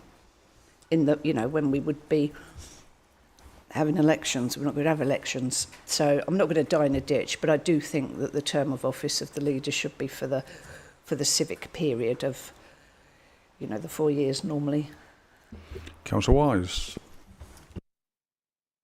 Yeah, thanks, Chair. To be fair, at CWG, that wasn't even under consideration. So it was 1 year or 2 year, and part of the discussion was that you need an element of stability for a leader, even in a committee system, for example, with the LGR process, that, that could be something that goes on.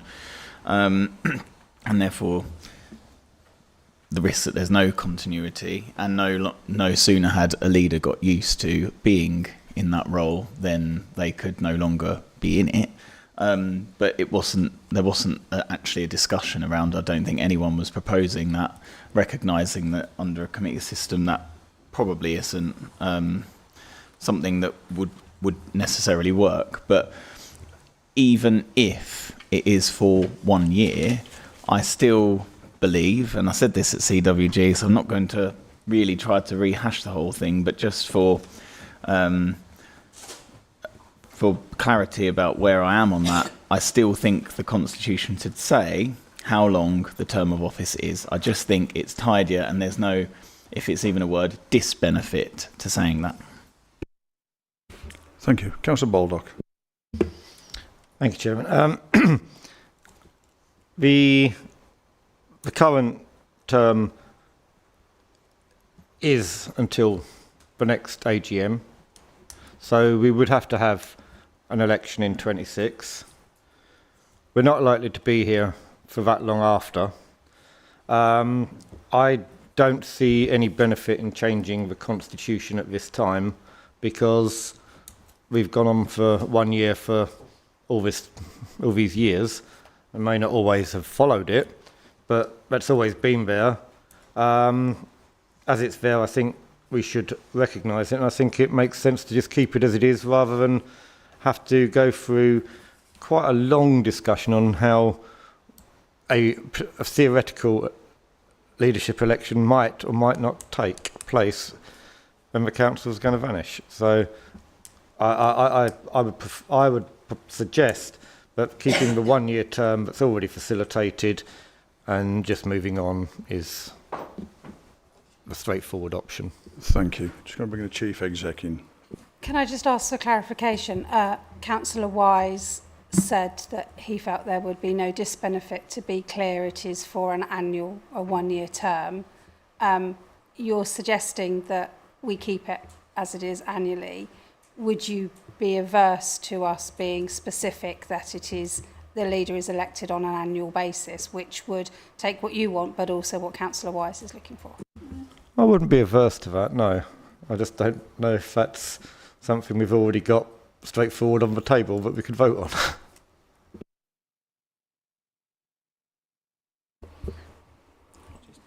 Yeah.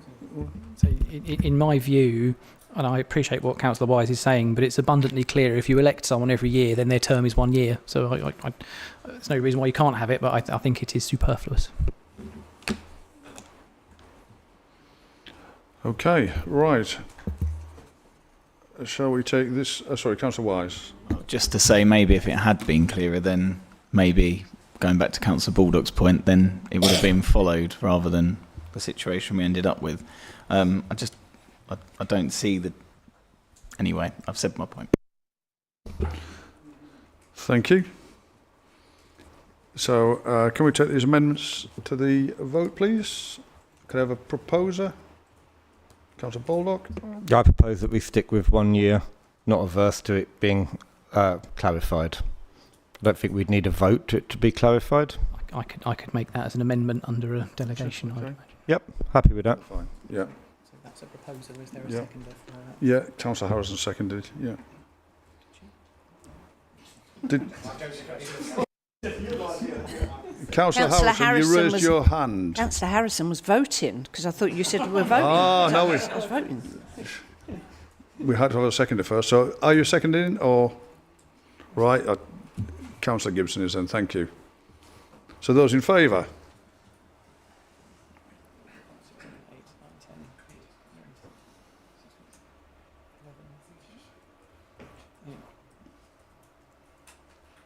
Yep. Those against? Abstentions? I abstained because I didn't have a clue what you were doing. There was enough votes for it to be carried. Yeah, there's enough votes to be carried anyway, so that's carried. Thank you.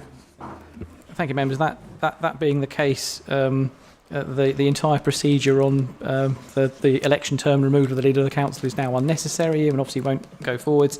So that then brings us to the issue that the Constitution Working Group was looking at was the disciplinary and investigations committees, which are subcommittees of the Policy and Resources Committee, and in accordance with a relatively usual process for subcommittees, the membership of that committee were also members of the substantive committee. That because these all need to be different people and the numbers of the committee, it's effectively practically impossible.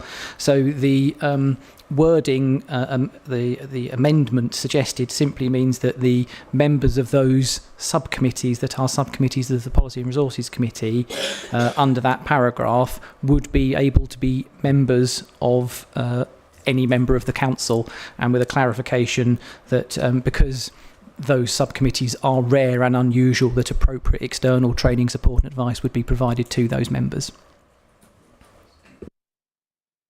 Councillor Wise? Yeah, just I obviously requested this change just because talking of misunderstanding the Constitution. This was willfully ignored in the Constitution, which is even worse in my book. Thank you.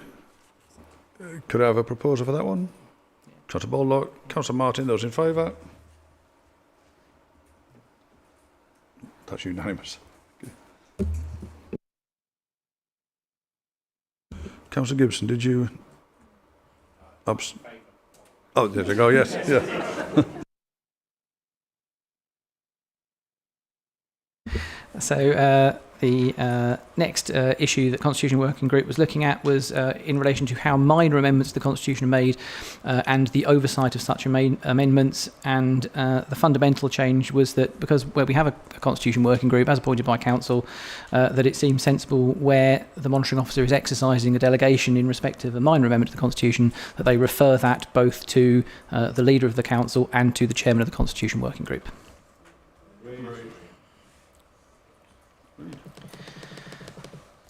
And then the final change this evening is in relation to the financial rules, which is actually, I've just realised I formatted this very badly, whereby the proposed change starts on page 221 and then the substantive bit carries on page 222, and I apologise for that, but the purpose of it was in relation to changing the write-off procedures and limits. And then the specific change is in the box at the top of page 222, and so it's increasing single amounts due. So in fact, so the first thing, just to be clear, is the information is retained by the council in its finance system, and we do not keep a register. There's no requirement to keep a register, and so we are removing that because it's effectively out of date and incorrect. And then adding to debts arising from companies being dissolved, being again a clarification because it also included bankruptcies and liquidations, and then the amounts due being increased respectively to £10,000 and £20,000, and strategic management team being deleted and changed to directors and chief executive because strategic management team, there is no strategic management team and it wouldn't have done that function in any event. So it's really a correction or clarification. Thank you. Councillor Hunt.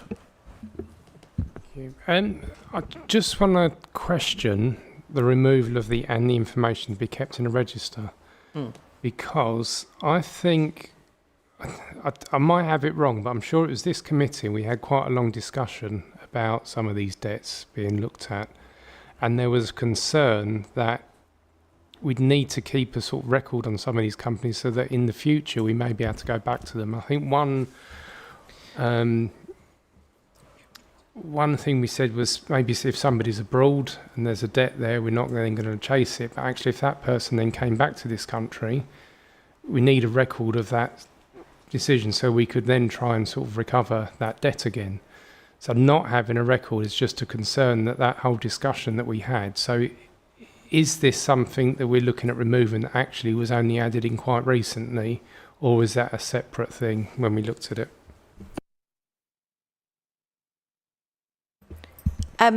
So this, I think, is old wording where a separate register was kept outside of the financial management system. This is all held within the financial management system now, so that is essentially the register.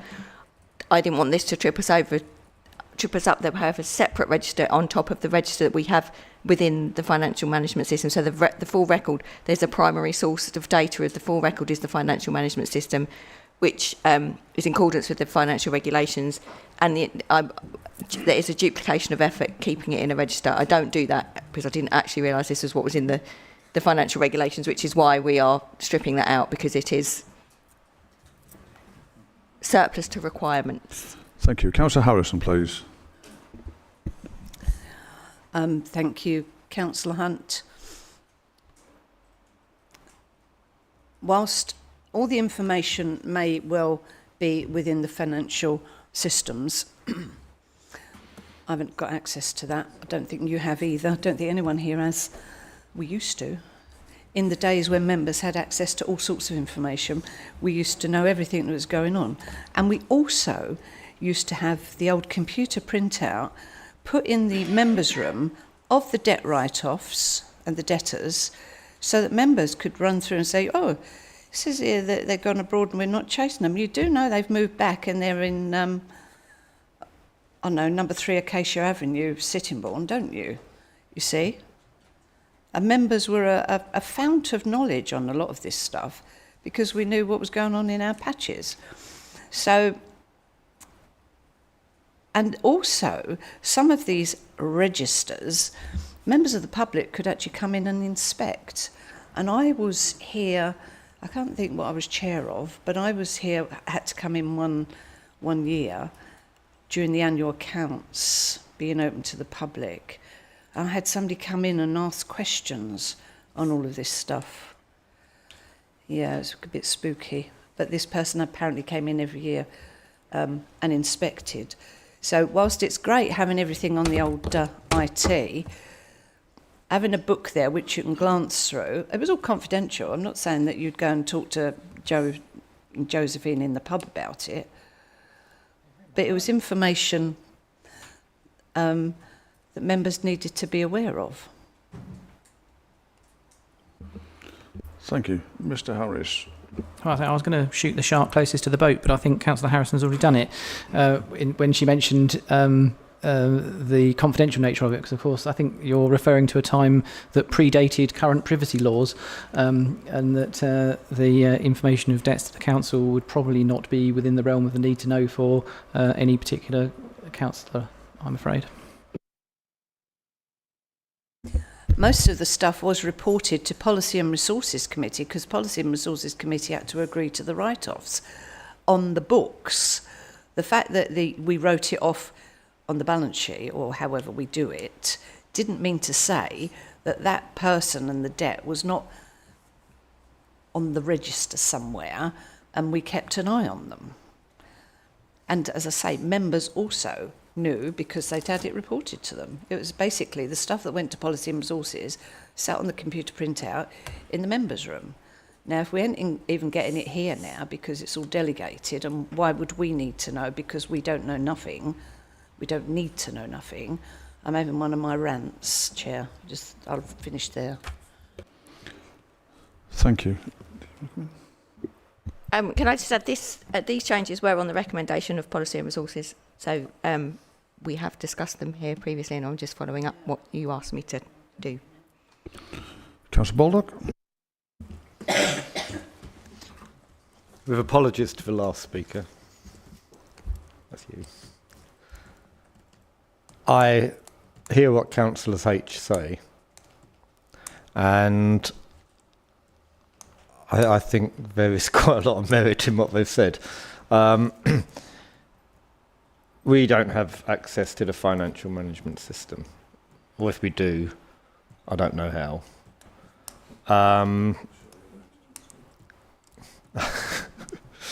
I think we need.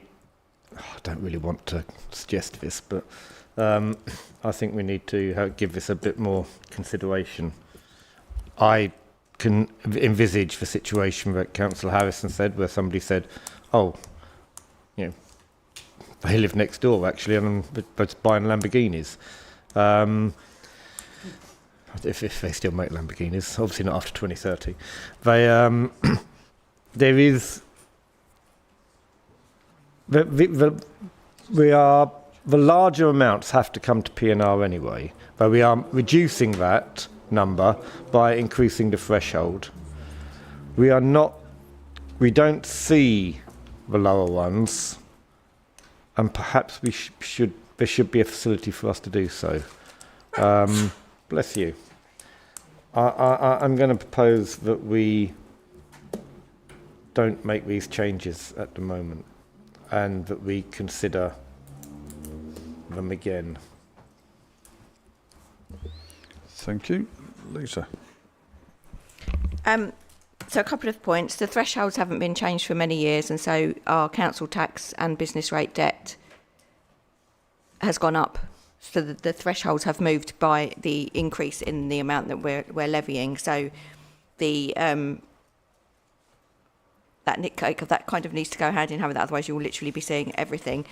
And it was the last time I brought this, and that the reason you asked me to take it to CWG was that it doesn't come to this committee unless every single option has been explored, or there is a legislation a DVA or a liquidation in place, so there is absolutely no chance of us recovering the debt.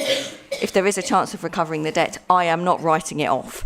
So it has been through the world and his wife, bailiffs, and everybody, if possible, if the DVAs, that's the wrong phrase, isn't it? It's IVAs, have not been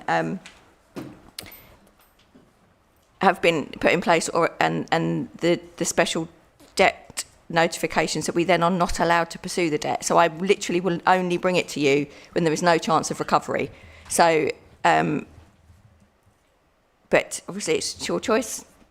If you don't want to if you want to go back on what was recommended last time, then we won't change it. But it's just bringing the thresholds kind of in line with the level of work that is currently in place, with the debts increasing with the rise in council tax and business rates. That's it, really. Thank you. Yeah, I don't actually mind the limits going up, as long as we can still see the people, or if there's a way of seeing the names and people who aren't being brought to us. I know that currently doesn't happen, and I think we need, the reason I'm proposing that we don't accept these proposals at the moment is because I think we need a discussion about how we facilitate a situation that Councillor Harrison mentioned and was being implied by Councillor Hunt. It's something that we need to think about, I think. Thank you. Councillor Worcester. Just a really quick one, Chair. I wanted to remind members that a number of national organisations have highlighted that when council tax becomes an issue for residents, it's one of a major source of mental health problems and anxiety and worry. My concern, if we're looking at raising a threshold where it's longer, that we would be chasing council tax where we can see there is no viable way of recovery. My response would be we should be dealing with that as fast as possible to remove any sort of unnecessary emotional issues for people. I'm not suggesting that's the same for businesses. I'd just like reassurance that, for instance, if we're raising these thresholds, it isn't going to kind of allow us to elongate a very difficult process for people that they're going through in their own lives anyway. Thank you, Chair. Thank you. Councillor Martin. I'll save Lisa the job and say that this actually reduces it because it stops them having to come to P&R for amounts up to that to be written off. I actually agree fully with the officers on this one. Why would we duplicate workload? Why would we force officers to spend additional time moving one thing from one spreadsheet to another spreadsheet just for the sake of having it stored, which will then cost us more money in terms of IT storage as well, because we're storing yet another document on our SharePoint folders and using up our own capacity. Realistically, removing the term and the information should be kept in a register is no different from saying from removing, let's say the Constitution said, the paper ledgers in the basement. It's just not the way that things operate anymore, and there does have to come a point where you do stop chasing. It's not viable anymore. And yeah, sometimes it does come back, but the finance management systems that are around now will generally trigger that. If you know that the person's name and date of birth match up, and any other ID that you put into a system, generally it flags up to you that, oh look, they didn't pay their last debt and they're back. Fantastic. Certainly it's how most of the rent systems work now, where actually we can see that person used to be a tenant on this address, they've been away for 20 years, they're back, oh, they left the last address with £15,000 of rent arrears. Fantastic, we can start looking to recover that as well. So it's just a tidy up to make the life a lot easier, I think, for officers and ourselves and the public. So fully support these changes. Thank you. Councillor Gibson, please. Second my colleagues' wholehearted endorsement, I propose we accept the officer's recommendations as written. Thank you. There's a proposal which hasn't been seconded yet, which obviously people have been speaking to that amendment, but do people want to second it and have a vote on the proposal? There you go, Right, we've got a proposal on the floor. Can we have a seconder for that proposal? Councillor Wise, thank you. Yeah, Councillor Bollock, would you just for clarity? But do you want me to all wrapped up in one? But we accept the proposed amendments with the exception of those on the page 222. Basically, that we keep the information to be kept in register in the Constitution until we can find a satisfactory way of doing what we need to do to allow councillors to be able to know the names if they need to. Okay, we'll take a vote on that. Do you want to... Would you legally be allowed to keep a database? Which councillors have access to of people having debt? I don't think so. I mean, I think the officer's report is quite clear, and I think we hopefully we should support that. Thank you. Thank you. Councillor Harrison. I think my concern is that it's all done by machines, isn't it? And the machine's always right. And then there's this AI stuff as well. I'm going to say two things. Number one, poll tax.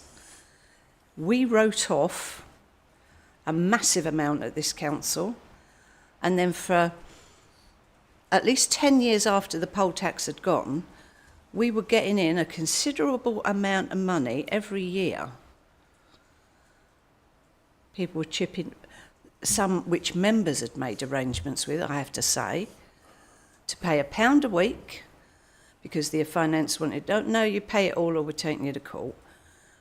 £1 a week, and then they religiously paid that £1 a week, and that's how we were getting £500,000 one year in extra, because they were committed, and that was where members got involved in helping out. And the second point I would say is, I'm going to change it a bit so you can't identify, but my partner pays the bills. I give my partner the money every month to pay, we'll say the council tax or the rent, right? As far as I know, it's all hunky-dory, until the councillor comes to see me and says, how comes you're in all these arrears? Yeah, but I've been paying it. Well, no, the partner's been down the bingo hall. Well, these days it's online, isn't it? Now, the first that person knew that the money was going on the bingo was when the local councillor says, you're going to be evicted and taken to court because you've got all these arrears, you see. Now, if that councillor hadn't been, aware, that had been another crisis in our community. So I suppose what I'm trying to say is that members have an awful lot of knowledge, and we should be used. Except, increasingly over the years, we've been given less and less and less and less and less information, less and less and less and less things to make a decision on. Oh, no, we'll have that delegated and that delegated and that delegated. So I just want to sort of flag it up and say, why are we here? Is it just to report the dog mess? Is it just to report the fly tipping? Is it to report Tent City downstairs? Thank you, Chair. Thank you. Councillor Wise. Well, with the greatest respect, obviously, to my colleague, we're not here to snoop on people. And I think part of the reason why it may feel that we get less and less and less information is because there are more and more safeguards around information and how that is shared these days. So whilst that may be something that we want to talk about on Hyde Park Corner, this isn't for officers here to determine that, unfortunately. So, or fortunately, depending where you are in Hyde Park Corner. Thank you. Councillor Jones. You'll have to go by bus, not by tube, because they're on strike at the moment. But speaking to the amendment instead, I wonder if this could be cleared up, and if anything that falls below these new thresholds, if agreed, goes out in members' dispatches and updates under our current arrangements, instead of being reported here under the threshold, members' dispatches, members' updates. I know how hard Lisa and the team will pursue the money, as Lisa has said, And I wonder if instead of it saying kept in a register, we could change in a register to recorded. You already said it's recorded. We can put that in the Constitution and we can all go home sooner rather than later.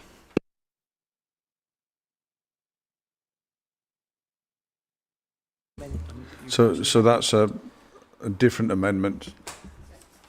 Well, it falls within what I'm proposing because I'm still suggesting that we look at alternatives. To amend your amendment. No, because that is embraced by what I say. That's a specific proposal that I think is one of the proposals we should consider. And you could make it a specific proposal if mine drops. It's not like a specific proposal to me. We've already got an amendment on the table which has been seconded. Right, so we'll take the amendment that's on the table that's been seconded. Sorry, James, I do apologise. Thank you, Chair. Can I just say that, having been the one that originally raised this, I just asked a question and I was quite happy with the answer. So, there's a message in that somewhere. Okay, so those in favour of the amendment?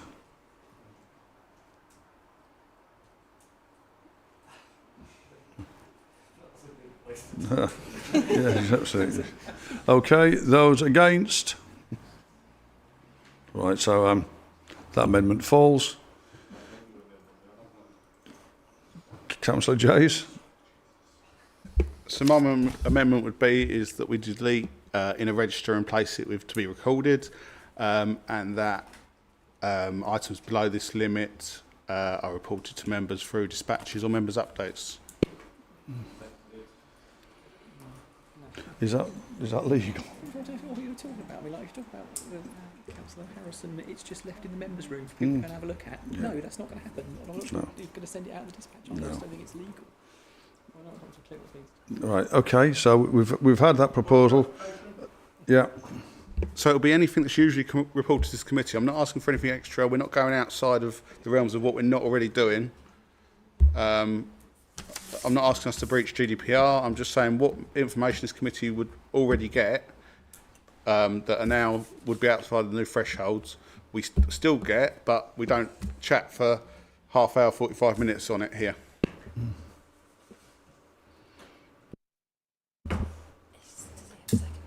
Yeah, have you got a seconder? Okay, so again, the amendment on the floor. Proposed and seconded. Yeah, any comments? Councillor Palmer?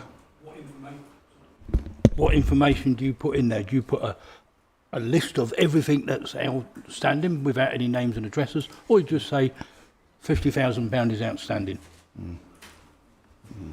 Councillor Wise?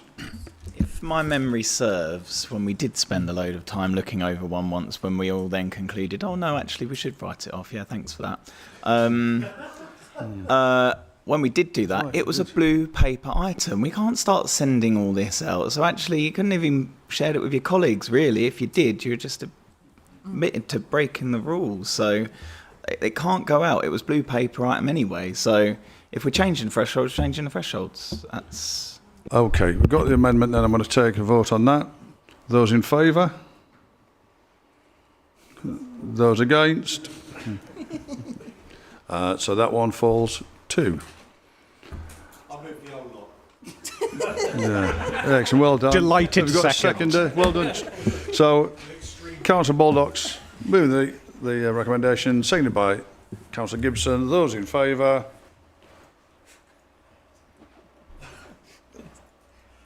Okay, that's carried almost unanimously. Right, item 15.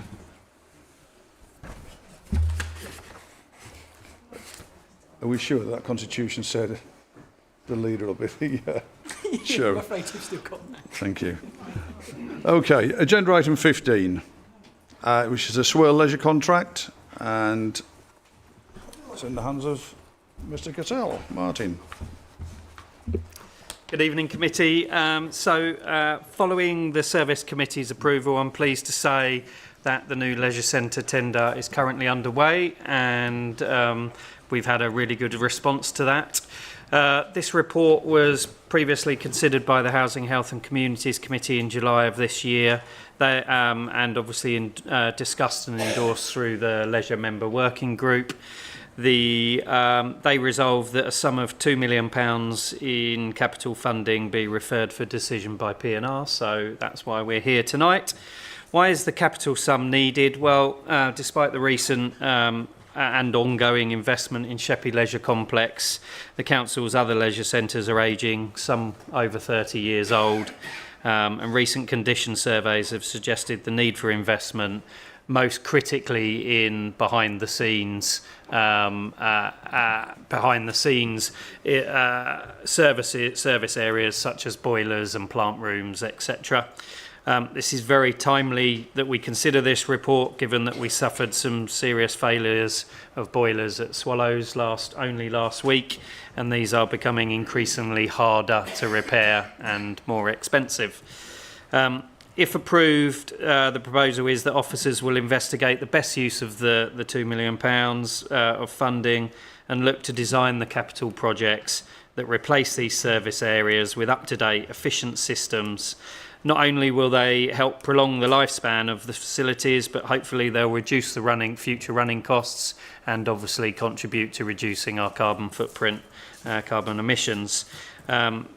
The proposal is that following that investigation, we will discuss that through the Leisure Member Working Group. There is also a need probably for Housing, Health and Communities to make a decision on when we do the investment, whether that be pre the start of the new contract in April 27 or whether it be post. That timing will have a financial impact on that.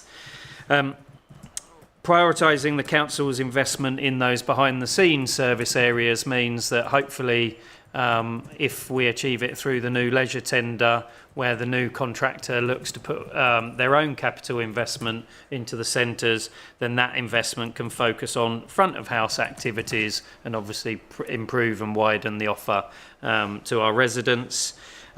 We will, of course, throughout this whole time, look to complement any SBC any council investment with other external grant funding where we can. So therefore the proposal is that we put £2 million into the capital budget as part of the 26-27 budget setting, and we also insert the revenue costs of paying back that borrowing into the revenue budget moving forwards. Happy to take any questions. Thank you. Councillor Martin. Thank you, Chair. Thank you, Mr. Cassell. Just to clarify, because we went through this quite detailed at Housing and Health, when you're doing tender, the companies, when they say they want to invest their capital, they do not want to invest in the boiler. They do not want to invest in the plumbing for the toilets. They do not want to invest even in the structural beams, because quite frankly, that doesn't make a nice photo op for them. They like to spend their money on nice things that make good photo ops. So without this, we could have leisure centres that we have a new contract for and end up not being open. So we've had that problem before. We remember Swallows Roof. We remember closures at Faversham Pools for the some of those support struts that started to rot away a bit and rust. So this makes complete sense and will have my full support again. Thank you. Councillor Gibson. Thank you, Chair. Just a reassurance. I think this comes across in the report, but just in the way Martin phrased it, to seek reassurance that some of this, a share of this 2 million, will be going to Faversham Pools as well, and the bit that Swale is responsible for, i.e. the building on the inside pool, clearly not the bit that it's not responsible for, the outside pool, and recognising the sizable contribution that the charitable trust and by extension the people of the town have made to that has already achieved some of these upgrades to their boiler system, but not the roof, for which this council is responsible. So just the kind of reassurance on that front. Thank you. Thank you. It was on purpose that I didn't specify any assurance on where the money would go, given that we need to do the detailed investigations and obviously understand where we would get the greatest return on the capital investment. So I don't think I can sit here and say I will share the money across, but obviously when we make the decisions on the investment plans, we will be looking at all of the sites, including the one that is proposed to come in to the new contract at Faversham. Thank you. Councillor Baldock. Happy to move both recommendations.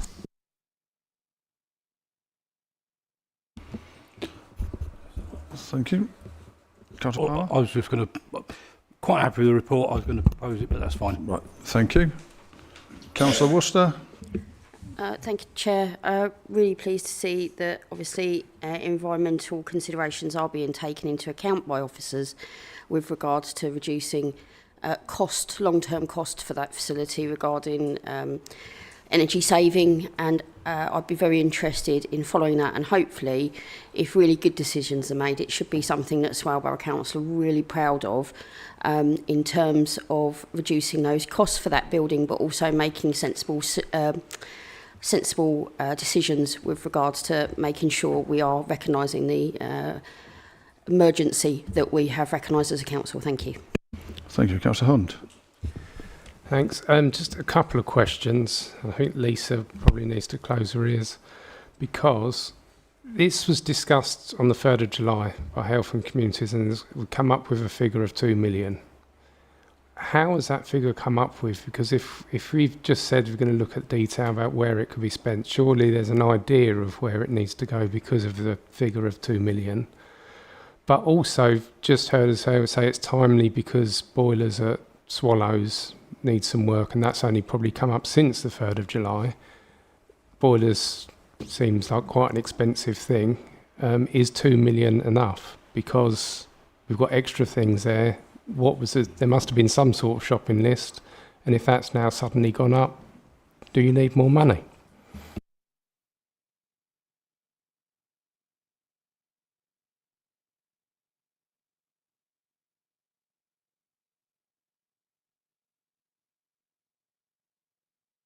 I mean, clearly when we debated it, the committee were given different scenarios of different amounts, and obviously what I have to draw your attention to is in the financial section there is a revenue cost to paying back that borrowing. It's £158,000 if we were to borrow it today or at the time of writing the report per year for, I can't remember whether it was 25 or 30 years, 25 years. So there was absolutely consideration to lower amounts and higher amounts.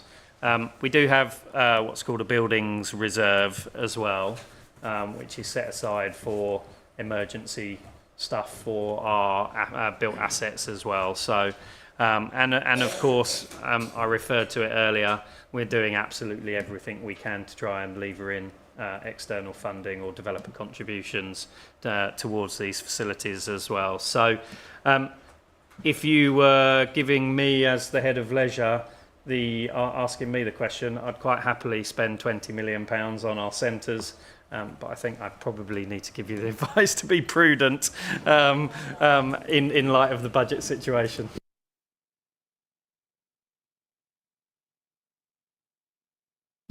Yeah, Lisa. Yeah, so that is an estimate of the revenue cost of the borrowing for the full 2 million. Obviously, if we get developer contributions or other grant income or provision reserves, should that be the decision taken, you know, we can minimise that ongoing revenue cost. But it's we need the approval to spend the capital spend the capital costs, but then the funding forms part of my role of capital financing that best suits the council at the cheapest possible cost ongoing. Thank you. Councillor Wise. Yeah, thank you very much, Chair. And in agreement with what Councillor Martin said, obviously this is some sort of core central investment that's needed if we want to maintain a basic leisure provision for our residents. So very happy to support that. But just before we do spend it on the Swallows boiler, going back to our previous conversation, we're not sure anyone here can go down and fix it. Thank you. Councillor Last.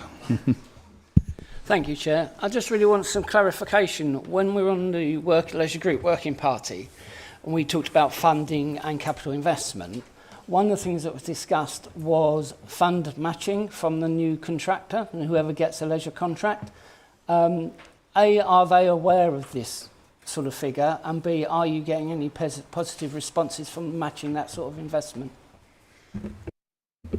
Through you, Chair, sorry. Obviously I can't talk about specifics being in a live tender, but the specification did allude to the fact that we were coming to this committee with a proposal to make investment in behind-the-scenes facilities, and it does require bidders, does ask bidders if they wish to submit a variant bid, which includes them investing their own capital in the centres, and clearly they would do that. As Councillor Martin says, ideally they want to be investing in things that will give a return in investment, so i.e. adding something new that would generate income for the centres. So yes, they're absolutely aware, and there's not a requirement for match, so we're not saying they must put in 2 million, we're saying if you were going to invest, what would you invest in and how much would you invest?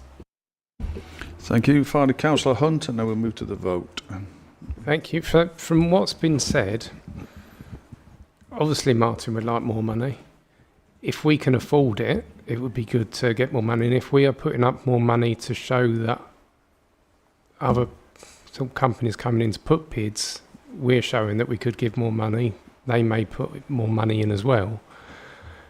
Could we not? And I'll make it as a proposal.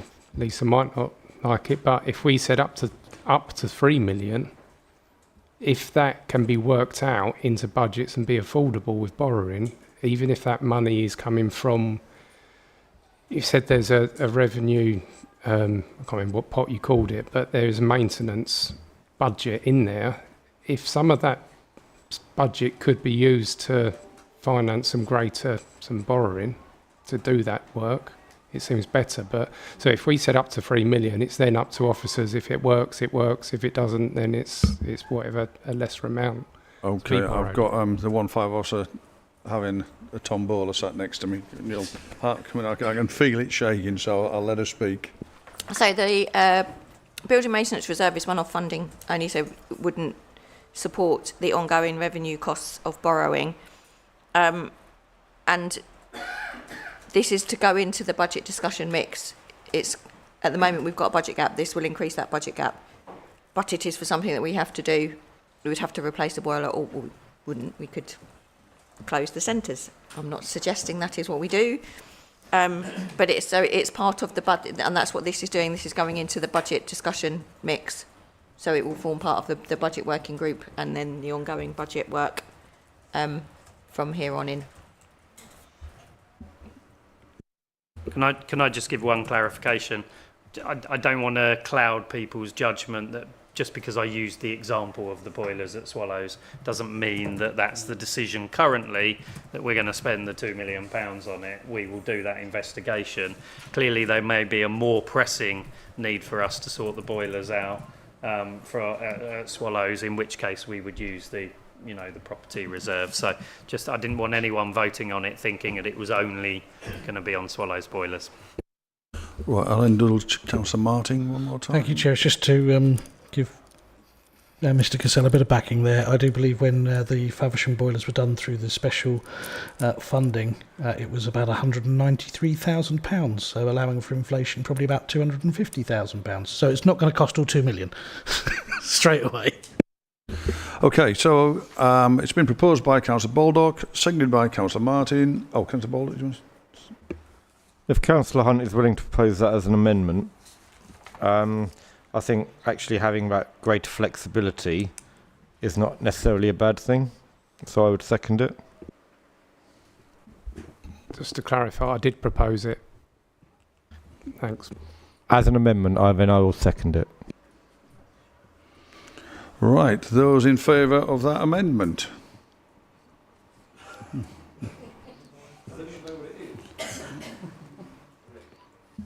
Yeah, just to clarify that it's resolved that the up to £3 million capital investment be...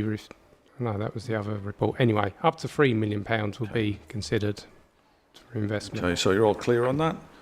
Those against?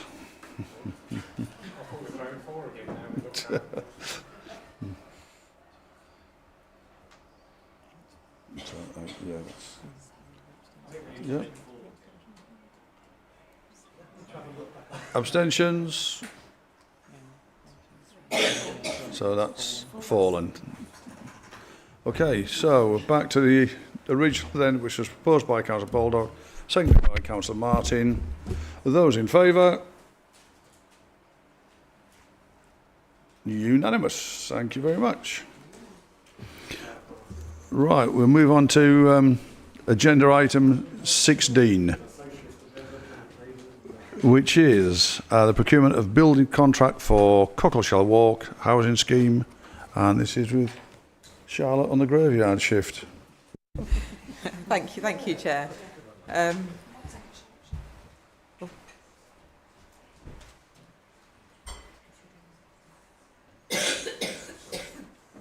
Members, just before we commence, I've just been reminded that it does have a Part B, a blue paper element to it, so we don't have to go into that, but unless members wish to discuss things that's within the blue paper. Councillor Baldock. I'm going to ask a question, but I think we probably need to be on the blue paper. Yes. We need to do as much of it in public as possible. So if you can, at the point that you absolutely need to ask the question, then, but if we can do as much of it in public. Okay, so I will give an overview of the paper and the situation where we are with the Cockleshell Walk project, and then obviously, as mentioned, the confidential appendix we can cover in the closed session. So this report really gives the background to the Cockleshell Walk development scheme, the funding model and the procurement process that we have undertaken for the build contract, which would provide 51 units of affordable accommodation at Cockleshell Walk in Sittingbourne. In terms of the procurement process, we've utilised the South East Consortium framework as part of a dynamic purchasing system and done a most advantageous tender process as part of that. And within the report is the recommendations of the preferred contractor. As you will tell from the substantive report, but also the detailed appendix, the funding of the scheme depends on a number of variables, and therefore this report also seeks committee approval that not only we approve the recommended contractor, but seeks delegated authority around that funding model, which we can get into in closed session. For those of you that may have not lived the whole journey of this housing scheme, the original decision was taken back in by Cabinet in October 2020, and that was based on a model that was prepared for us by consultants regarding us utilising 3 sites and creating a local housing company that would actually be self-sufficient in terms of the borrowing and the rental payment backs, and also gave the authority to borrow up to 23 million to fund that capital development. A lot's happened since 2020, and the economic and construction industry in particular has gone through significant impacts and made a number of things unviable. So what we have done is we've taken a step back and reviewed all of that, reviewed the market, taken professional advice, and in order to take a scheme forward, we quickly determined that grant funding applications were required to bridge that viability gap. The scheme has detailed planning permission, and all the detailed design work has been done, and planning consent was agreed on the 23rd of May 2024, and we have also finalised the equivalent of a Section 106 agreement as we were the applicants. And that was all finalised, which would give us obviously the final costs that we would need to contribute as part of the agreement on the 18th of March this year. As I've mentioned already, the original model that the original Cabinet decision was made on, it didn't stand the test of time, unfortunately. So we've done a lot of work. Well, the Section 151 officer has done a lot of work and remodelled those costs based upon the modelled build costs, current interest rates and the intended operating models. Also considered a range of different rent models, so that included private rental sector, affordable rents and social rents, and a combination of various other models, just to see what's stacked up. As already mentioned, the model, or some outputs of the model, are on the blue papers and will be discussed in closed session to give members a full oversight of the assumptions that have been used in that model and sort of the different scenarios in terms of grant and financial modelling. We have been successful already in receiving grant funding of £943,000 from the Brownfield Land Release Fund. And we've had quite a lot of active dialogue with Homes England regarding the Affordable Homes Programme. Within that detailed discussion, the grant funding from Homes England, it was agreed that in order for us to access that, and the Swell Rainbow Homes shareholder panel agreed that the council needed to be the applicant and therefore have carried out the procurement of that funding. Homes England have done quite a lot of work with us in terms of reviewing our costs, and one of the things that they highlighted to us that they thought our modelled costs for the build were too high compared to other similar schemes, and that's their day job. They see a lot of schemes every day. So they requested that we tendered the scheme, so we had accurate costs to put into the funding application, which obviously we have done through that tender process. That has enabled us to put the grant application in, but we haven't got an outcome of that application yet. So we absolutely know the costs to build, but currently we haven't got confirmation that we have all of the grant funding secured. Also, as part of the modelling, there are a range of other funding sources that we can draw upon. These include commuted sums that we have secured through Section 106 agreements, where we have not been provided affordable homes, but a commuted sum instead. And also other things such as capital receipts from the disposal of one of the sites that was originally allocated to the scheme. And there is also a balance on the reserve that was identified for this project, so taking all of those contributions into consideration. Where we have got to is that the best rental model was to use social rented homes, which actually is a preference for us because that provides the most affordable home to our local residents and are very much in need in the borough. So in terms of the procurement, as I've already mentioned, we used the South East Consortium dynamic purchasing system. We got 3 compliant tenders, very, very detailed tenders, and we were supported by our consultants, Airy Miller, who did a very detailed specification based upon the design and the employer's requirements. Those tenders were received back on the 3rd of June, and clarification has been taken place to make sure that everything is included and that they were a fair reflection of what is required and comparable across each tender. The table in 2.11 shows the 3 companies and the score, the price and quality score awarded, and clearly there is one that was just marginally better, and therefore it's recommended that Company A is awarded the tender and is our preferred contractor. I will note for the committee that their contract period would be for 90 weeks and that the current prices are held until mid-October, but we are still currently waiting on the Homes England outcome and clearly couldn't sign any contract until we had secured full funding. I think I'll leave it there in terms of the outline of the report. I think probably a lot of the questions will be around the modelling, which we would need to go into closed session. But if there are any other questions not related to the modelling that anyone would like, I'd be very happy to answer them now. Thank you. Councillor Harrison. Thank you, Chair. First of all, I will propose the 3 recommendations, and I hope that somebody will second it.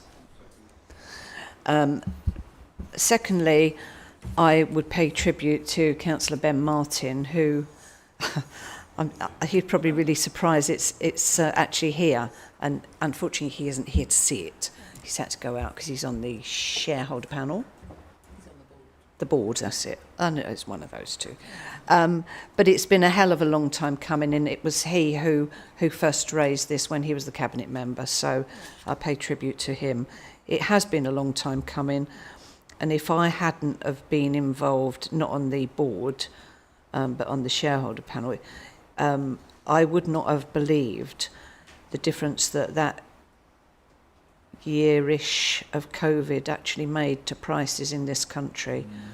Not just for this, but we also had it with leisure stuff. I mean, prices were going up by the week, if not by the day. And I know members will want to talk in some detail in private session, and that's fair enough, because what we envisaged back in the day and where we are now, you wouldn't, if you hadn't been on that journey, you'd just say, yeah, come off it. Somebody's swinging the lead here. No, they're not. And with a 151 officer like we've got, nobody swings the lead on Swale Borough Council.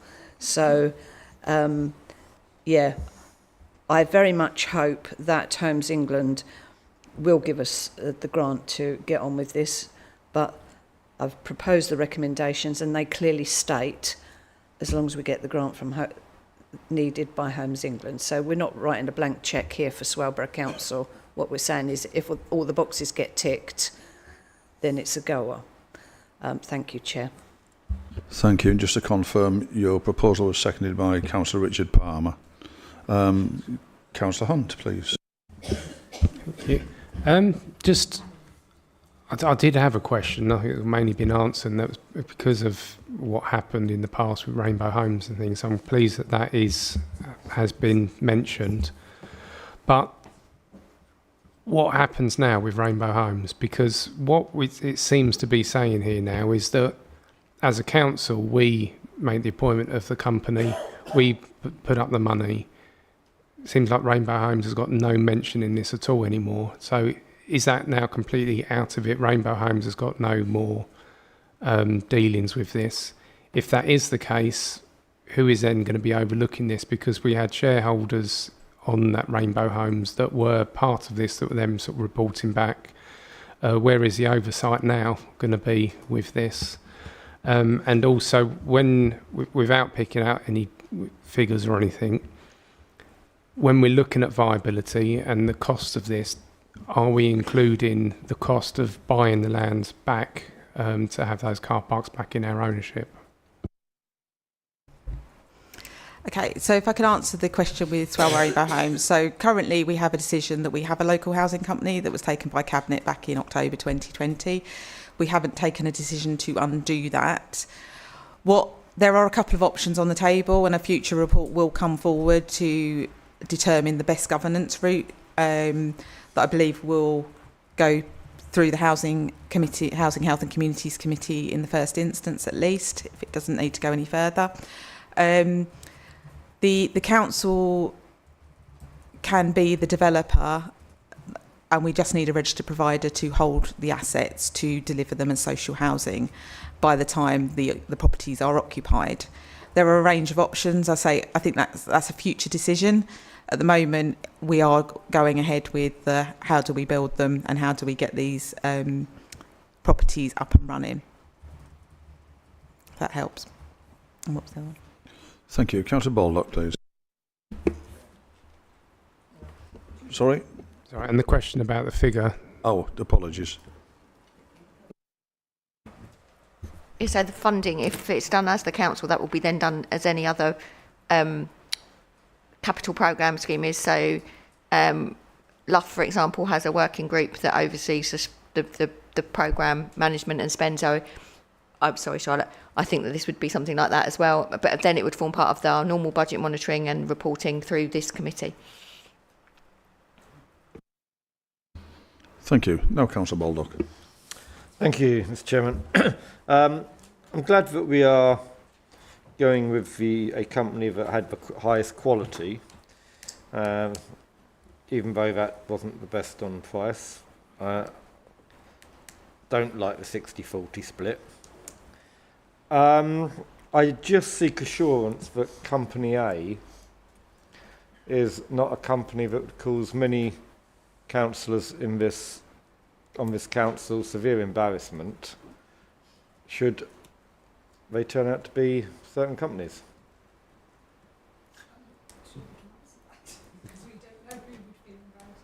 Well, you could have a good guess. Close session. I don't think that. So, to answer your question, we've been through a process in line with our procurement rules, and using that is the company. So, I'm afraid, whilst I understand your question, it isn't something we can take into account when going through that process. I think I think in all decisions there has to be an awareness of the reputation of the council, and there are certain companies which it might be felt could be detrimental to the reputation of the council should we be seen to be engaging with them on this project. And I was just asking for assurance that that wouldn't be the case, but okay. If I could come in there, Chair, all I would say is there's been a thorough due diligence process as part of our tender process. That it's a very reputable company. Thank you. Councillor Baldock, just to confirm, you wish to go into private session to discuss the blue paper? Have you got questions?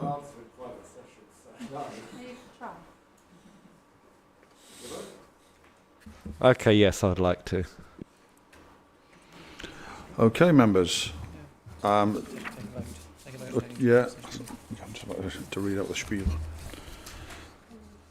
So, members, do you wish to pass a resolution under section 100A, brackets 4 of the Local Government Act 1972, the press and public be excluded from the meeting for the following items of business on the grounds that they involve the likely disclosure of exempt information as defined in paragraph 3 of part 1 of schedule 12A of the Act? So, those in favour? Okay, members, just give us a short while to go into private session. Can you confirm when we're ready, please? Thank you.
Thank you.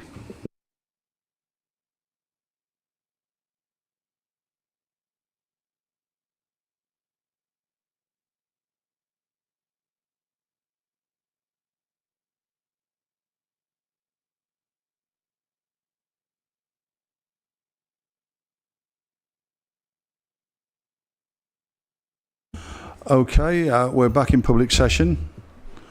And Councillor Moore. Thank you. I think this is great, obviously, social housing and affordable housing.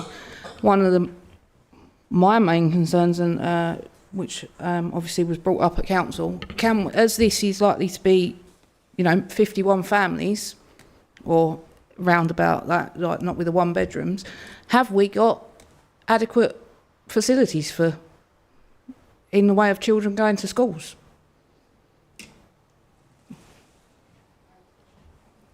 Because at the moment, obviously, there isn't. I think we're looking at this as we are the developer. Part of the Section 106 contributions that has been secured through the planning process is to provide additional funding towards primary and secondary education. So, we need to provide these homes because they are very, very much needed. And we would need to speak to our KCC colleagues about making sure there is, we're roughly, because of the social housing and the way housing allocations policy works, we will know roughly the housing makeups on those. So again, it could be a conversation that we have with admissions teams early on to make sure that transition for our families that do move into a social home, can access local education, because that is clearly really important. Yeah, obviously that is one of the big things at the moment, and there is a lot of children missing out on education due to the fact that there isn't the funding for school places. Okay, thank you, members. So before we went to private session, we had the proposal from recommendations on the floor from Councillor Harrison, duly seconded by Councillor Richard Palmer. So I'll turn this one to the vote. Those in favour? That's unanimous, members. Thank you very much. And you've unanimously called a halt to the meeting just before we had to go into an extended standing order. So thank you all very much. Safe trip back home for you all. And thanks for indulging this evening. Thank you.